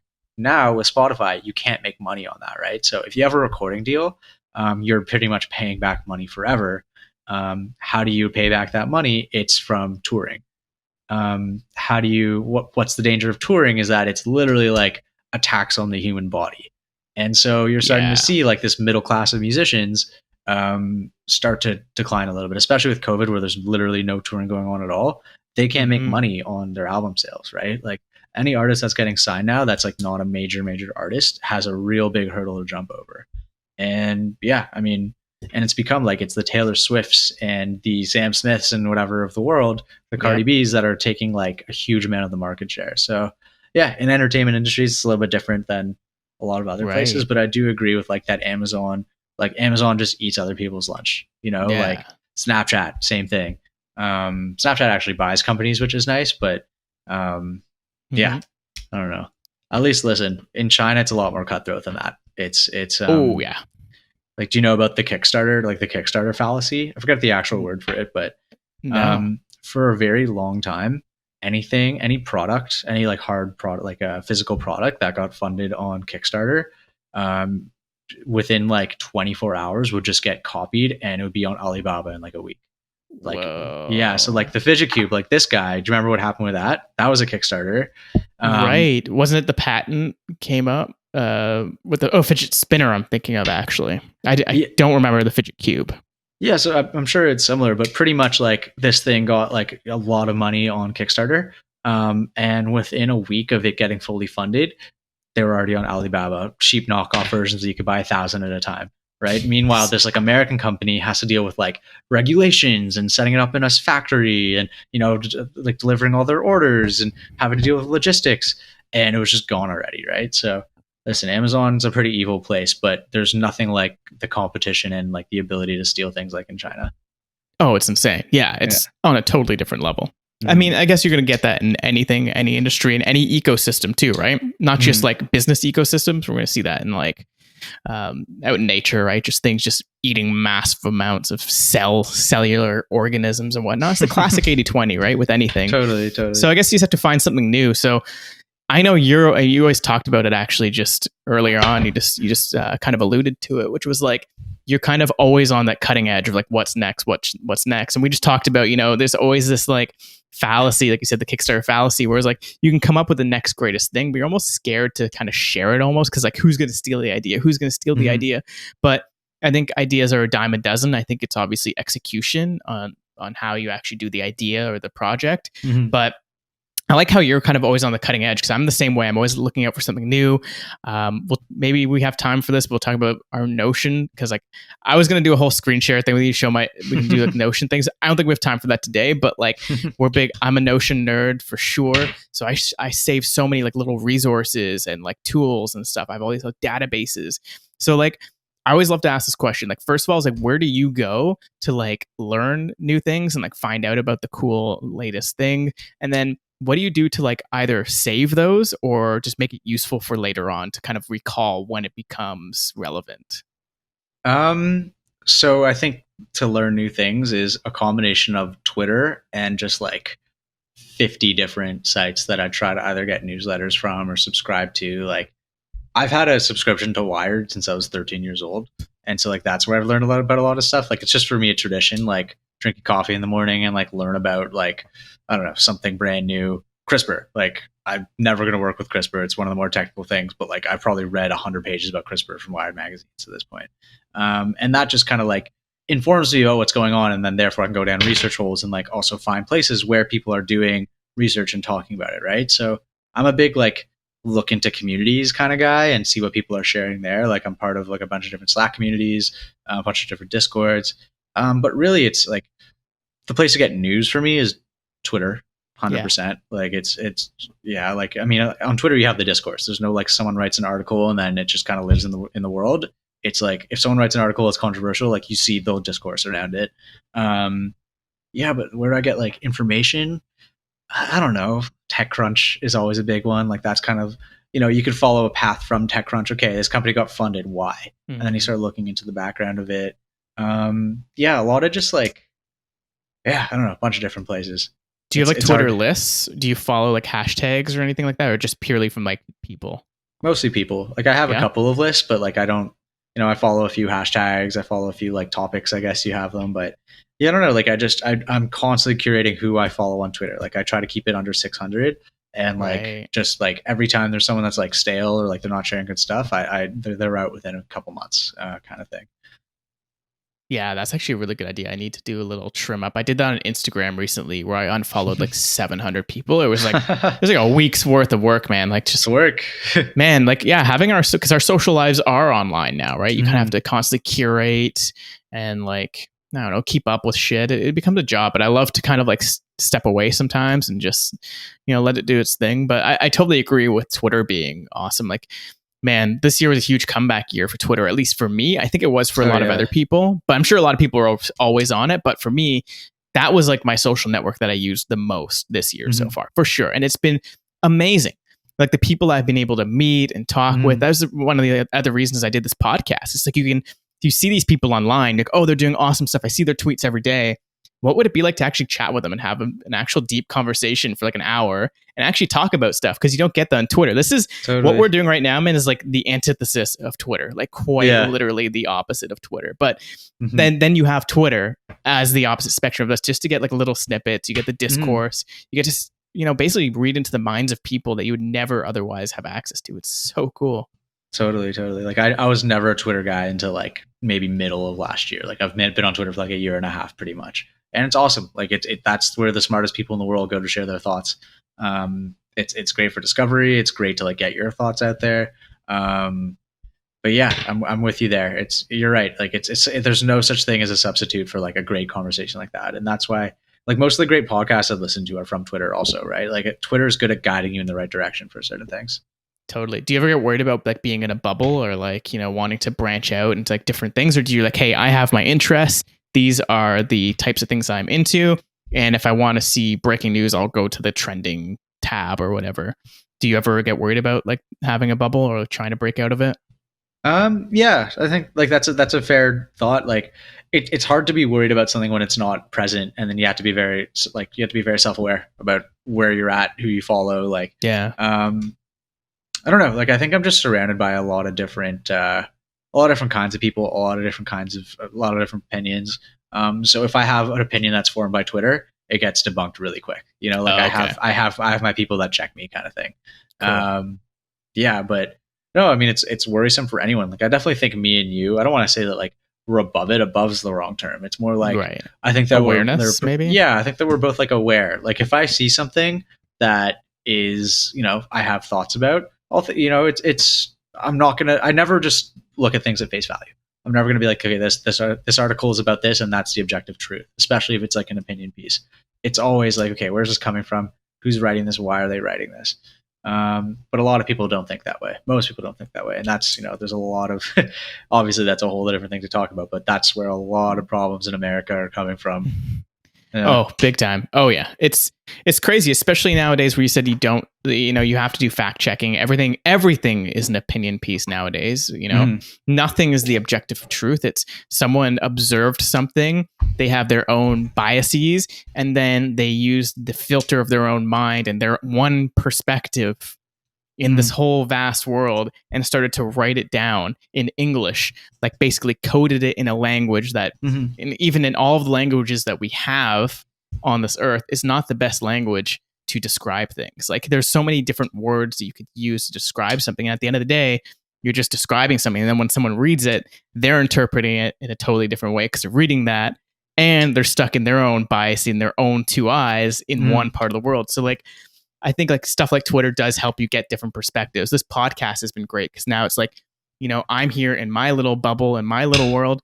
You're out there in your little bubble in your little world. And now we can kind of connect, right? Now we have like a little piece of like newness in the middle. Maybe something I said totally changed your mind on something. Maybe you maybe not even learn something, but like thought about something differently. Yeah. And then someone listening to this from both of us are going to learn something totally different or combine what we had said and make something totally different up in their mind. It's really cool, man. Like we need to be doing that more, especially as we're being isolated more and being stuck in our one perspective. Yeah, like the sharing of like smart people sharing ideas is what makes the world go round, right? It really is. And unfortunately, you have a lot of things that are hurting that these days. Like COVID's one of them, obviously, but just a lot of misinformation out there. A lot of people not understanding the other side because of things that are not part of the conversation that they're having. It's something outside of it, right? Yeah, I don't know. That's just a thought. Don't want to get too deep on that one because that's a whole can of worms. But that's that's a whole episode right there. Yeah. I don't like to get too political, honestly, with a lot of these things, not just because like I'm afraid of it, but because everyone has, especially this year, I found people have very, very strong political opinions this year more than ever. Whether it's just like their political stance on like wearing a mask out in public, I have rights, or like, just the polarization we're seeing in the States. Luckily, we don't have, from my perspective anyways, I don't think we have that craziness in Canada. Like we're a little bit more tame when it comes to politics. I feel like if anything, we need to find a way to get people more jazzed about politics in Canada more than anything. So I'm kind of grateful for that our country doesn't get too passionate about politics like it's a certain kind of a religion or something. Totally. Like, I mean, it's always interesting to think that everything we see is like Trump is the worst human being ever. I don't understand why a single person would vote for him. If you're a Trump voter, you're shunned, right? There's 70 million fucking people that voted for him, right? Like, there's the definition of a bubble. There's a lot of smart, like, educated, like, deep thinking people that have very good reasons for voted for him. And it's, I mean, there's a, like I said, there's a bubble in itself, and that seems to be like what people think of here. You're not exposed to that kind of thing, and Canada's very, like, at least the coasts of Canada are pretty singularly minded, right? Like, even in Canada, listen, like, we voted Doug Ford in. Like, Toronto is like 75% liberal, but there's, you know, same thing, rural versus urban, voted Doug Ford in. Like, there's people that have opinions on these things that me and you, like, you know, growing up and living our formative years in a city, you know, living in downtown Toronto, like, we're not really exposed to it. So yeah, it's always good to keep an open mind to that kind of thing. Yeah, totally. Is there anything that you do to try to keep an open mind, like different types of books, or do you still kind of like read types of books that like you're just interested in? Or do you ever do you go out and find things that you're not usually interested in? Like, hey, I'm going to just take a look at this. Or is it sort of like, hey, I'm not interested in this, I don't really give a shit? Because I've been definitely stuck in that lately. I've been like, I'm only going to read things I'm interested in. I'm looking at my book list on Notion, and it's a lot of the same kind of stuff, you know? And sometimes I feel like I need something that's totally going to blow my mind because it's going to come out from, you know, a totally different perspective that I never would have thought. Do you ever try to do that? Or are you just kind of like... Yeah, so I guess I have a pretty particular thing that I do that with, which is like, I went to Jewish school pretty much my whole life until university, right? Like, that was partially by choice, mostly that, like, you know, by the time I got to high school, it really wasn't for me, but like, it was to make my parents happy. And it's like, I grew up mostly around Jewish people, and like, there's this big, like Jews are the survivors, and like, keep within the bubble, and it's a very one track, like, Israel is the most holy place in the world. And, you know, like, I always question that, and that was the unpopular thing to do. And I have lots of aunts and uncles and cousins and stuff that, like, literally, like, when I brought home not Jewish girls, they're like, if you end up marrying this girl, we'll bury you. Like, you're not just like, we're not just gonna not talk to you, like, you're dead to us kind of thing. Wow. Like, it's extreme. Like, there's a lot of extremity around that kind of thing. But anyways, like, with the Israeli, I unfortunately experienced the opposite of that. Oh, yeah? I dated a Jewish girl. I didn't even meet her parents. That should say everything. yeah, you know totally. What I'm talking about. So there you go. Yeah. So, I mean, like, I just by nature, I'm a very curious person, and I always kind of was like, okay, like, there's another side to this. Yeah. And I have, you know, I've read a lot into the other side of it. I have Palestinian friends. And I'm like the unpopular opinion at family dinners, where it's like, you know, there's people are reading a certain kind of publication, a certain kind of piece of news. A lot of them are Trump supporters because Trump is Israel, which is also a very, very twisted thing to get into. But anyways, like, Jews for Trump is a whole funny thing. But yeah, like, I'm always questioning the things that are considered like normal and right, when I think that there's a reason that maybe they're not, right? Right. And I think a good word for that is, like, you know, people have been saying it lately, is like woke almost, you know. It's a funny term now to think about it. So, like, man, I love to ask people this because, like clearly, I mean, after having this conversation too, you can kind of tell, like, there's some sort of like the whole like awakening. You're definitely spiritually awakened, especially when it comes to like psychedelics and stuff. And people who've done psychedelics, their minds are definitely a little bit more expanded. But like, I love to ask people this, like, when was a time that you felt like you had your like first like awakening experience? Like, did you ever have a time where you just felt like you were just jacked out of the matrix? Did you ever have a moment like that where you felt like you just like awoke from the matrix? That's an interesting question. When did I feel like I was jacked out of the matrix? Given the blue pill or whatever. I can't remember. Is it red pill or blue pill? I'm horrible at this. Yeah, which one is it? That's a good question. We're gonna comment if you know. Comment in the link below. I think that mine was more gradual. I don't think that there was ever like a holy fuck moment for me. Like, I've had a lot of holy fuck moments in my life, but there was never like a one thing that I'd rely on as the thing. Like, a lot of them happened. I traveled for a year and a half after university, traveled to 22 different countries, and like, I had a lot of different moments of like, wow, this is very unfair. I'm so lucky that I grew up in Canada, or this is a very different way of doing things that I'd never thought. Is it better? And you start thinking about decisions you made in your life and the values that you formed as a result. But yeah, there's no one thing. Like, I guess in Nepal was like a big one. Yeah, that's a story for another day. But yeah, okay, that was we'll save that for another time, unless you want to talk about it or like a that's like a Cole's notes version. Okay, so there's no Cole's notes. We will do part 2, and I want to hear the full story. I need to hear this totally. That's a bit of a crazy one. But anyways, like, without getting into that story, Nepal was very much like what rural in Nepal is they live like really out there in the mountains, and the value of family and community was unlike. They literally walk their kids for 6 hours to school twice a week, and they leave them there, and then they're like trusting these people with their kids. The way that they like community, like their neighbors have to help them. It really, like, the word community meant something totally different after that. And I got home to Toronto, and it's like, okay, this is like why is the sidewalk so clean? Like, people are all in these giant buildings in this city, and like they don't talk to each other. Like, what the hell? So there's like little, but like, once, like I said, it's one little piece of like a larger kind of like realization that I've had. I've become a very different person. I think a lot of it's as a result of travel and like what my values are and what I appreciate and like what's important to me. But there's never like a Jack out of the Matrix moment. There's just a lot of those like Nepal type realizations, like, this is different. This is a different way of doing things.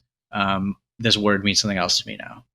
Yeah. Oh, wow. That's awesome. Yeah, I think travel is one of those things that definitely broadens your perspective more than anything. Like, if you don't have the opportunity to do drugs and do psychedelics, I think travel is the next best thing to really like, rewire the brain. Like, it's crazy what it does. Like, it's travel is such an experience for the lucky few who could do it, especially this year. And hopefully later on, like we're able to kind of open back up as a planet and people can travel again. Like, you technically can right now, but it's just not an easy thing to do. And I think a lot of people are just kind of scared to do it. So I think, the general fear in traveling anyways, I think has just been like expedited for a lot of people, which is just so sad, because being able to go to like the other side of the planet a few times, like, I know exactly what you're talking about, where it blows your mind like nothing else can, of just seeing how big and expansive the world is and how people experience things. It's wild. Totally. Yeah. I mean, travel is something that, like in university, I had the option. A lot of people in my program were like doing internships or like getting a job out of school, and, going right into the workforce or going right into a master's. And for me, it was just like, I was of a one track mind. I was like, I've saved up enough money to get out of here for as long as I can. I'm going to get travel until every last penny that I spend. And I think there's no way that anyone's going to learn as much as me. And I think that I was right. Like, in that period, no one learned as much as I did. And, it's not as practical, and it's kind of frustrating coming back after like traveling for a long time and seeing so much stuff, and like everything's the same.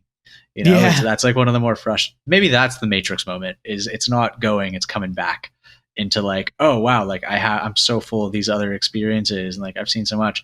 And then you're just like, take off the VR headset, you're back, things are normal, you're having the same conversations with your friends, the same jokes, your mom's making you the same breakfast. It's like, I don't know.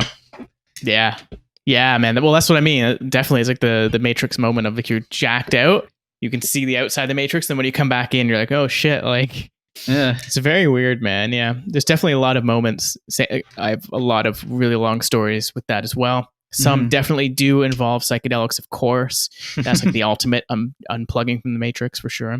But watch out for those mushroom shakes in Thailand, man. Oh god. Oh no. Yeah, we'll see, man. I feel like Canada's also a great place to get some quality stuff. I feel like BC, especially if you had a great time in BC. My brother has met some great growers there that he said he's gotten some amazing stuff there. So it's nothing like we could ever get in Ontario, I don't think, unless it's shipped over. Yeah. It's not, listen, I've never had a hard time anywhere I am in the world. For some reason, it's pretty easy to get your hands on mushrooms. I don't know why. It's easier than weed sometimes. Like, maybe just for you, man. Maybe it's just like it attracts you. Yeah, I don't know. You just know where to get it. Yeah, I've done mushrooms like 15 times. I'm not like this like psychonaut, but no, that's funny. Yeah, man. But I think I've changed my philosophy on travel a little bit in the last few years. Like, I've been to 40 odd countries now, and like, I'm definitely trying to give more intention to my travels and have more of a purpose when I go places. Like, I've definitely showed up white, middle class, privileged Canadian kid in enough places, and it's like, oh cool, like I could stay here, maybe I'll couch surf. How cool would that be? I'll actually get to like know people there. But there's a little of an emptiness to it sometimes once you've done it enough times. Like, places start to go like, run into each other a little bit or become very similar. Like suddenly you're in, like somewhere in South America starts looking like Cambodia, and you're like, okay, like this is all beautiful, this is all cool and all different, but like, what's unique about this place? Like, what, like, and it's really like getting to know people and actually spending time at a place and getting to know it. And so, yeah, I've definitely like when I'm traveling in the future, I don't want to ever like try to just get, I'm not about numbers and trying to get two places. Like, Right. I want to like actually stay somewhere for weeks. Like I don't ever want to just like show up to a place and I've never really like, I always have a rule, if I'm going somewhere, it's for at least 3 days. Like that's nothing too. Like imagine going to Canada for 3 days, like the equivalent of like, you couldn't see anything. You couldn't even see Toronto in 3 days. Like you couldn't even see like you couldn't even see a neighborhood in Toronto in 3 days. You wouldn't understand what it's all about or like why it's there and then what the people are like and why they're different from another neighborhood. Right. And like, obviously on a neighborhood by neighborhood level is different than like a city by city or country by country. But yeah, like you get a small taste of it and your experience is so unique to like that moment in time. And yeah, like I've definitely like the next time I go traveling, I definitely want to like live somewhere for a little bit. And I've thought a lot of like, I've thought a lot about moving to different countries and like actually spending time in them. Instead of just like, let's go to Japan for 2 weeks and go to 5 cities in 2 weeks. Like that's good. Yeah. It's fun. It's a great vacation. It's awesome. Yeah. Like, I badly want to go to Japan, but what if I live there instead for a few months? Like I feel like it would just be a lot more meaningful and a lot better. Yeah. And I think like nowadays it's a lot easier to do that with more people working remotely. I feel like even last year, if you wanted to, you could have gotten a remote job. You could have gone freelance. There's all these entrepreneurs, all these people are trying to live that nomadic lifestyle. I have a friend that's, I think in January, he's going to be living in Bali. Like he sold everything. He's like, I'm just going to live in Bali and I have no return date. And I'm like, that's cool too. I love being in Toronto right now. I love traveling for like, the vacation. Like you said, I've been to Japan for that whole 2 weeks and seeing 5 cities in 2 weeks. And that's fun too, because it's a great experience. A great, like vacation, as you say. Yeah. But I think it would be cool to like live somewhere for a long time. Like actually being forced to learn the language and like understand that culture. And then you would have a full understanding. But, unfortunately, not a lot of other white middle class guys have that mindset and ever want to do that. Yeah, Canada more than the States, though, man. Like you meet 3 times as many Canadians traveling than you do Americans. Probably a lot more, honestly. But yeah, like I've definitely like romanticized the nomadic lifestyle quite a bit, and especially now, like I just started a job, getting paid nicely. I love the job. And I may never meet the people that I work with, right? Like it's definitely possible that I don't. And they're already 3 hours behind. Like, we try to Where are they based out of? They're based in West BC. Coast? Yeah, they're in BC. And it's great. Like I definitely have designs on living in BC, but it's like, I could literally be doing this video call from like anywhere, there's guys from Berlin that are developers and it's like the BC to Berlin is like 9 or 10 hours apart and they're still finding times that they're working. It's just like subverting your expectations of the 9 to 5, which I'm okay with as well. And you got to live wherever you want, right? It's literally just about like what time you do your like check your meetings during the day. That's it. Yep. That's all it is. And, I think if you're lucky enough to work in a great organization that is asynchronous, you're on Slack, you can get back to that message later on. You can record a Loom video or just a screen video. You don't have to use Loom. That's not an ad for Loom, guys. Okay. But Loom is awesome. Cool. Yeah. It's amazing. But whatever. I just like saying Slack. I'm slacking and looming. You have like noun verbs for these things now. Like I'm Googling something. No, you're searching the web. But what's the silliest name of a startup that you've heard? Oh, dude, there's way too many. I couldn't even think of. Google is definitely one of them. But I hate the ones where it's like they're words, but they start getting rid of letters. Like that really pisses me off. It's like definitely a word, but they couldn't get the domain, so they just got rid of the E that's supposed to be there in their name. I hate those. How about you? Do you have a really funny one that you've seen recently? Yeah, there's one in Toronto that's called Cloop, CLUEP. It's the word clue with a P on the end of it. Yeah, like if you're gonna have a start with Cloop, do KLOOP and like make it like theirs is like it's like a very nice professional branding. Like their website's very like it's as if the name isn't ridiculous. Like if you're gonna have a ridiculous name, make your branding ridiculous. They're like, no, like take us seriously. We're Cloop. Yeah, we're gloopity boop. Yeah. Do you watch Rick and Morty? Yeah, of course. Yeah. So there's I feel like those kind of words, like this, like stuff. It makes no sense. Like the fucking words that come up with that are just hilarious. Yeah. I'm pretty sure it's just what was it? Is it Justin Rowland that does all the voices? Yeah, he does. Yeah. So he just comes in, apparently just freestyles, just makes up words, and they put it as part of the script. But it's what it is, man. People are like running out of words for shit, and like you said, we talked about this earlier. This is great to go full circle to this. where it's like owning a piece of the internet. The first version of that was just owning domain names. Like that is like real estate for the internet and like the best way possible. Totally. Because like you can't get facebook.com. Like the .coms are taken, and then now there's like all these other TD top level domains, whatever, TDLR or whatever, TLDR. Dude, my name is taken. The .com for my name, Casey Blustein, not a common name as far as I know. There's no other Casey Blusteins. Someone has it. I'm like, why? Like, why the fuck would someone own that? Like, they found out that I exist, so they bought it. Like, what an asshole. Did you ever go on it and see if it was being used? It's literally just like they parked it. Yeah, it's literally just like this is owned by whatever. Fuck off. Yeah. God, I was lucky enough to get my own, and then I got every other like top level because I'm like, hey, I don't want anyone else to have this. Fuck all of you other Josh Gonzalez's. I'm taking joshgonzalez.com, CA, fucking all of it. Good. New Zealand, I don't care. Yeah, state your claim, man. Like it's your fucking name. Stake your claim. Yeah, but man, I love that. I want to kind of like end off because we're getting at about 2 hours. But totally, yeah. So one of the things that we didn't get around to was because this just brought me back to staking the claim because you're kind of like me and like being like a really early adopter in things. So maybe this is just an easier question on this. It's like, where do you go right now other than Twitter to like find new shit to stake claims? Like, is it just like random internet searches? Like, what do you do to do that? And then the actual question I want to be answering is like, you use Notion to. What is your like process of storing all these things? Like, do you save articles? Do you have like an app for saving these articles to read later? Is it all in Notion? I want to hear all about it.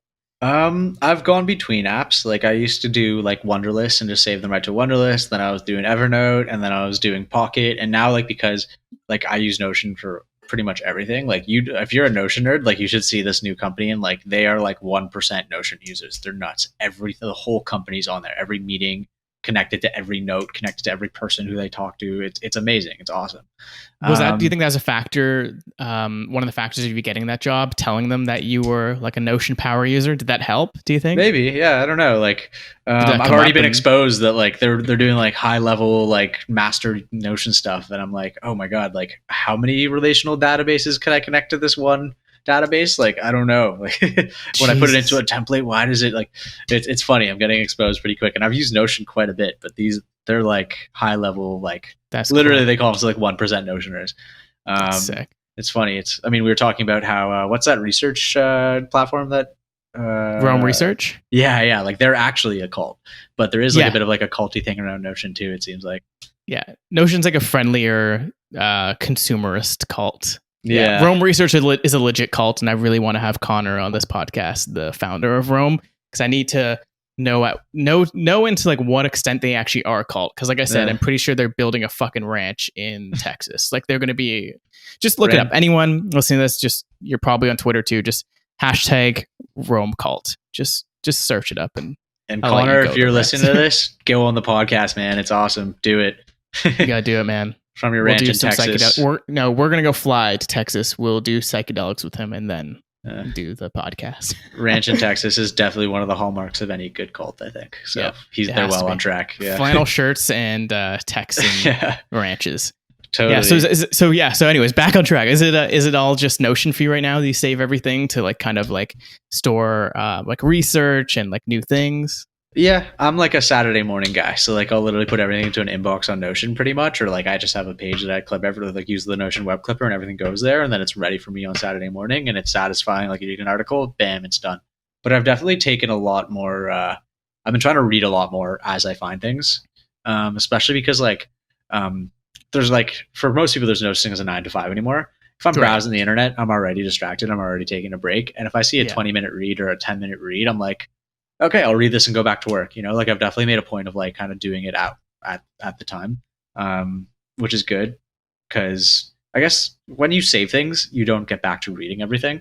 And I'll be like, oh, like I have you're objectifying them against each other. So it's like the article 1, article 2, article 3. I'm not going to read 2 because it's not as interesting as 1 and 3. But if now the way I'm doing it, I'm reading all 3. Right. So that's good. But yeah, like where I look for things, a lot of tech sites, like MIT Tech Review is always a good one. Tech Meme, Business Insider before they paywalled the shit out of everything has always been a great one for like the business world. Collider for movie stuff. What about for psychedelics? Where do you go to learn more? Someone should do like a psychedelic. I mean, my Slack right now is good enough because like that. Is there not a credible news site? There's Twitter accounts, but like I don't know. I haven't really looked into it too much, to be honest. Like there must be something out there.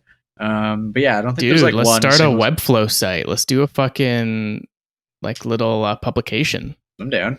I mean, there's probably Substack, so it's good to put it on the web, man. This needs to be found for the people and curate other news sources. Psychedelic news. There must be a psychedelic drug news. Science Daily. There's no like what, like if you Google it, there's not like a one site. Like if you Google VR news, you're going to upload, right? That's what I mean. Like there needs to be like an upload for psychedelic news. Yeah. Okay. But then there also needs to be dedicated people. There needs to be dedicated people that are like 100% of their time is like focused to curating this shit. I wouldn't have the time. I'd love to build the site. I'll hand up. Maybe you can find people who would be interested in just like doing that in their spare time. Yeah, I mean, like, I'm definitely connected to a lot of those people. Yeah, there's so many communities. Like this company that I'm at is like definitely a part of the community. Like I would be able to find those writers. I think. How did you find the communities? Where are they living right now? Living online, you know what I mean? yeah. Like, I mean, there's not like so much online communities as there are like research communities, right? Like, right. It's very much so in like the research and like clinical world. So yeah, like, I mean, I'm still learning a lot about like where they're meeting all these people and like what even be pre-COVID, like what kind of events they'd go to, like where they'd find them online, that kind of thing. But there's so many people that are just like loosely attached to this company that are part of those communities that, yeah, I'm excited to learn more about them and what they do. That's awesome. Well, it seems like you're going to have a great time there, man. It seems like you crossed the path at the right time. Like where they needed you needed that company, and it's just like the perfect fit. So it's really cool that I'm getting you here within your first week of working there. So it's going to be really cool for us to like revisit this in like 12 months or something, 6, 8, 12, whatever it is. Hopefully in person. Then, yeah, of course, right? To do it all in person and then be able to chat about this a little bit more and just seeing how much more you've learned, how much more things have progressed. I'm sure the VR world is just going to progress even further. AI stuff's going to come out, and who knows what else? Who knows how many other crazy just like world events are going to happen between now and then too, which is insane. Honestly, like, whoever would have thought this year would have. Like, hopefully it all just happened. There's enough fucking world events this year. Like, Jesus Christ! Like, give everyone 6 months of like, let's just chill. Like, let's just like, we don't need anything. Like, Biden becomes the president in January. Like, everyone just take a 3-month vacation from the news. Like, yeah, I think that's the thing. Like, you could make it feel like nothing happened by just avoiding the news. Like, if you just didn't listen to the news or go on Twitter, like, not that much stuff has happened. Like, have you heard the story of that guy who went on like a 6-month sabbatical in the woods with no internet and then came back like after COVID. Everything? He's like, what the fuck? Yeah. COVID. Yeah, there's so many funny TikToks about that. Like, there's one of like this angel. There's so many great TikToks. Like this girl, she's like playing an angel and God. She comes up as God. She's like, hey, angel, so did you set up all the stuff I had for you to do for the humans for the 2020s? I thought you said 2020. No, 2020s. 2020. 2020s. It's so funny, man. Like, that's great. Everything that's supposed to happen in this decade just happened in this 1 year. It's crazy. So you know what? I'd love down either. Yeah. No, it's not. But which is also interesting. I think you and I are kind of the mindset of like, I love this. I love how the future's coming fast. There's a book that I read recently. I don't know if you've read it. It's called "The Future is Faster Than You Think." I read that right at the beginning of COVID. Highly recommend it. Check it out. It's from Peter Diamandis and Stephen Kotler. And I was recommending it a lot, like during the beginning of doing this podcast. It's great to bring this back on. I'll put the link in the description for anyone else interested, but The Future is Faster Than You Think, man. It is an awesome book. I think you would love it so much. And it's one of those books where you don't have to read like beginning to end. Like each chapter is on like a different thing that will change. So there's a whole sector on just like retail, on just like technology, on just travel. Like it's amazing. It's really, really good book. But this is already on my list. Nice, man. Put it to the top. Put it to the top of your list and read that like ASAP. You'll not forget it. So maybe this year. It came out this year. Oh, awesome. Yeah, okay, cool. Maybe end of 2019, but definitely no. I think 2020 actually came out. What does it say on there? Do you have the Goodreads or something up? Yeah, I got it up. Let's see. January 28th, 2020. There you go. Yeah. Man, highly recommend it. I'm glad I read that like at the beginning of COVID. It was crazy. Awesome. Some things it's like the opposite happen. Like they're talking about, people more people moving into the cities. Like there's like in the next 5-10 years, going to see like a huge surge of people moving to the cities. But because of COVID and remote work, we're literally seeing the opposite, right? People leaving. So other than that, I would love to chat with you. So maybe in the next one too, we talk about that. But Also, Sweet. we could just do regular Zoom calls and just chat about it because I love to talk about books with people. So Yeah, man. a little book club, man. So maybe last two questions. I'd love to do a book club. We should do a book club. That's such a good idea. Let's do a book club. Awesome. Let's do I love it. Man, that's like the funniest thing ever. Like, how many people our age are like, yeah, first of all, let's read. Like, not many people. It's like, I don't know that many. Read a Most book? People, yeah. Physical book? No. An actual never. book? I have a few of them here. It's like 100 times longer than my thing that I like to read. Yeah, honestly. But anyway, so the last two questions, dude, before we head off, because we're about 2 hours now, which is awesome. I think that's like the sweet spot for podcasts. Crazy shit happens after hour one, you know? Yeah, totally. Yeah. So for anyone who made it to this point, or maybe this is a clip, I don't know. But it's the podcast, man. Last two questions for you. The first one I have is actually on the book notes. What are you reading right now? What is on your list, and what are you currently reading? I'm reading Infinite Jest right now. Nice. I'm giving it a go. Infinite Jest is like the thing that people joke about as like the one that you want to say that you've read, but nobody actually reads it. Like it looks better on your bookshelf than it does like in your brain. So I'm giving it a try. I'm like on page like 50 out of like 1100.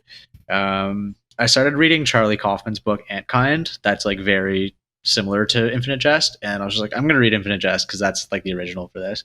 And then I'm waiting on Psychology of Money to come. Nice. Which I forgot the author's name. His name is, I don't know, but really highly recommended by a lot of people. It's like very much like a book that's been like promoted by Twitter. Yeah, is that a new release? It must have just come out. Yeah, it came out like a couple months ago and it was like backordered at Indigo. Oh wow. Yes, let me check the author. Honestly, I default to getting my books on Kindle nowadays, and then if I love the book or I think it again looks great on the bookshelf, I'll get the physical one. But I usually default to Kindle. Just for like the notes, I have it all synced up into Notion and stuff. Like I have this whole system. Sweet. It's nice to have the physical book too, but I've been defaulting to Kindle. Awesome. So that is also on my list. So I'm gonna give that one a go as well. Awesome. Psychology of Money. And then a really good one that I read recently was Hacking Darwin. That's pretty much nice. About like gene editing and CRISPR and like kind of half science, half philosophy of like what that actually means. So it's a scary one. Like, you know, if people are very scared about AI, I'd say this is like equally as scary, the ability to edit a human rather than the ability to be smarter than a human. That's a whole debate for another day, but yeah, highly recommended. It's like the whole background of like that kind of science, that strain of science. I don't know.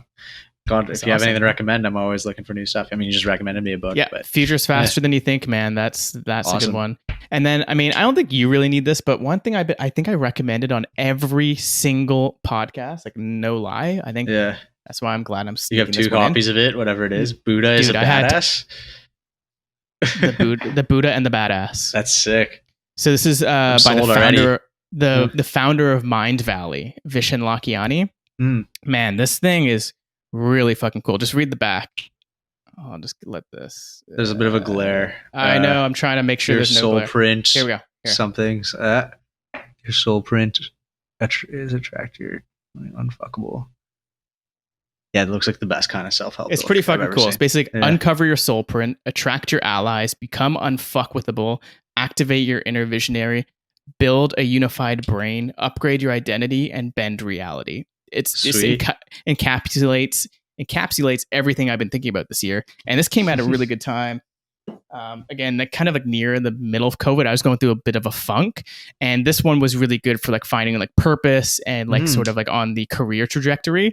And I think like maybe like we talk about things coming at the right time. Maybe it's not the right time for you as you're starting a new job, but it could be a good way to kind of like, I don't know, maybe boost your career in a certain way, but it's definitely for a great way to find purpose. And we were talking about Ikigai earlier on. I think he talks about it in that book. So it's a great like self-help-y kind of book, sort of like on the Tony Robbins kind of spectrum, but in a really more spiritual way. Like Vishen is awesome. If you haven't heard of Mind Valley, it's like a master class, sort of like a new agey kind of masterclass. It's amazing.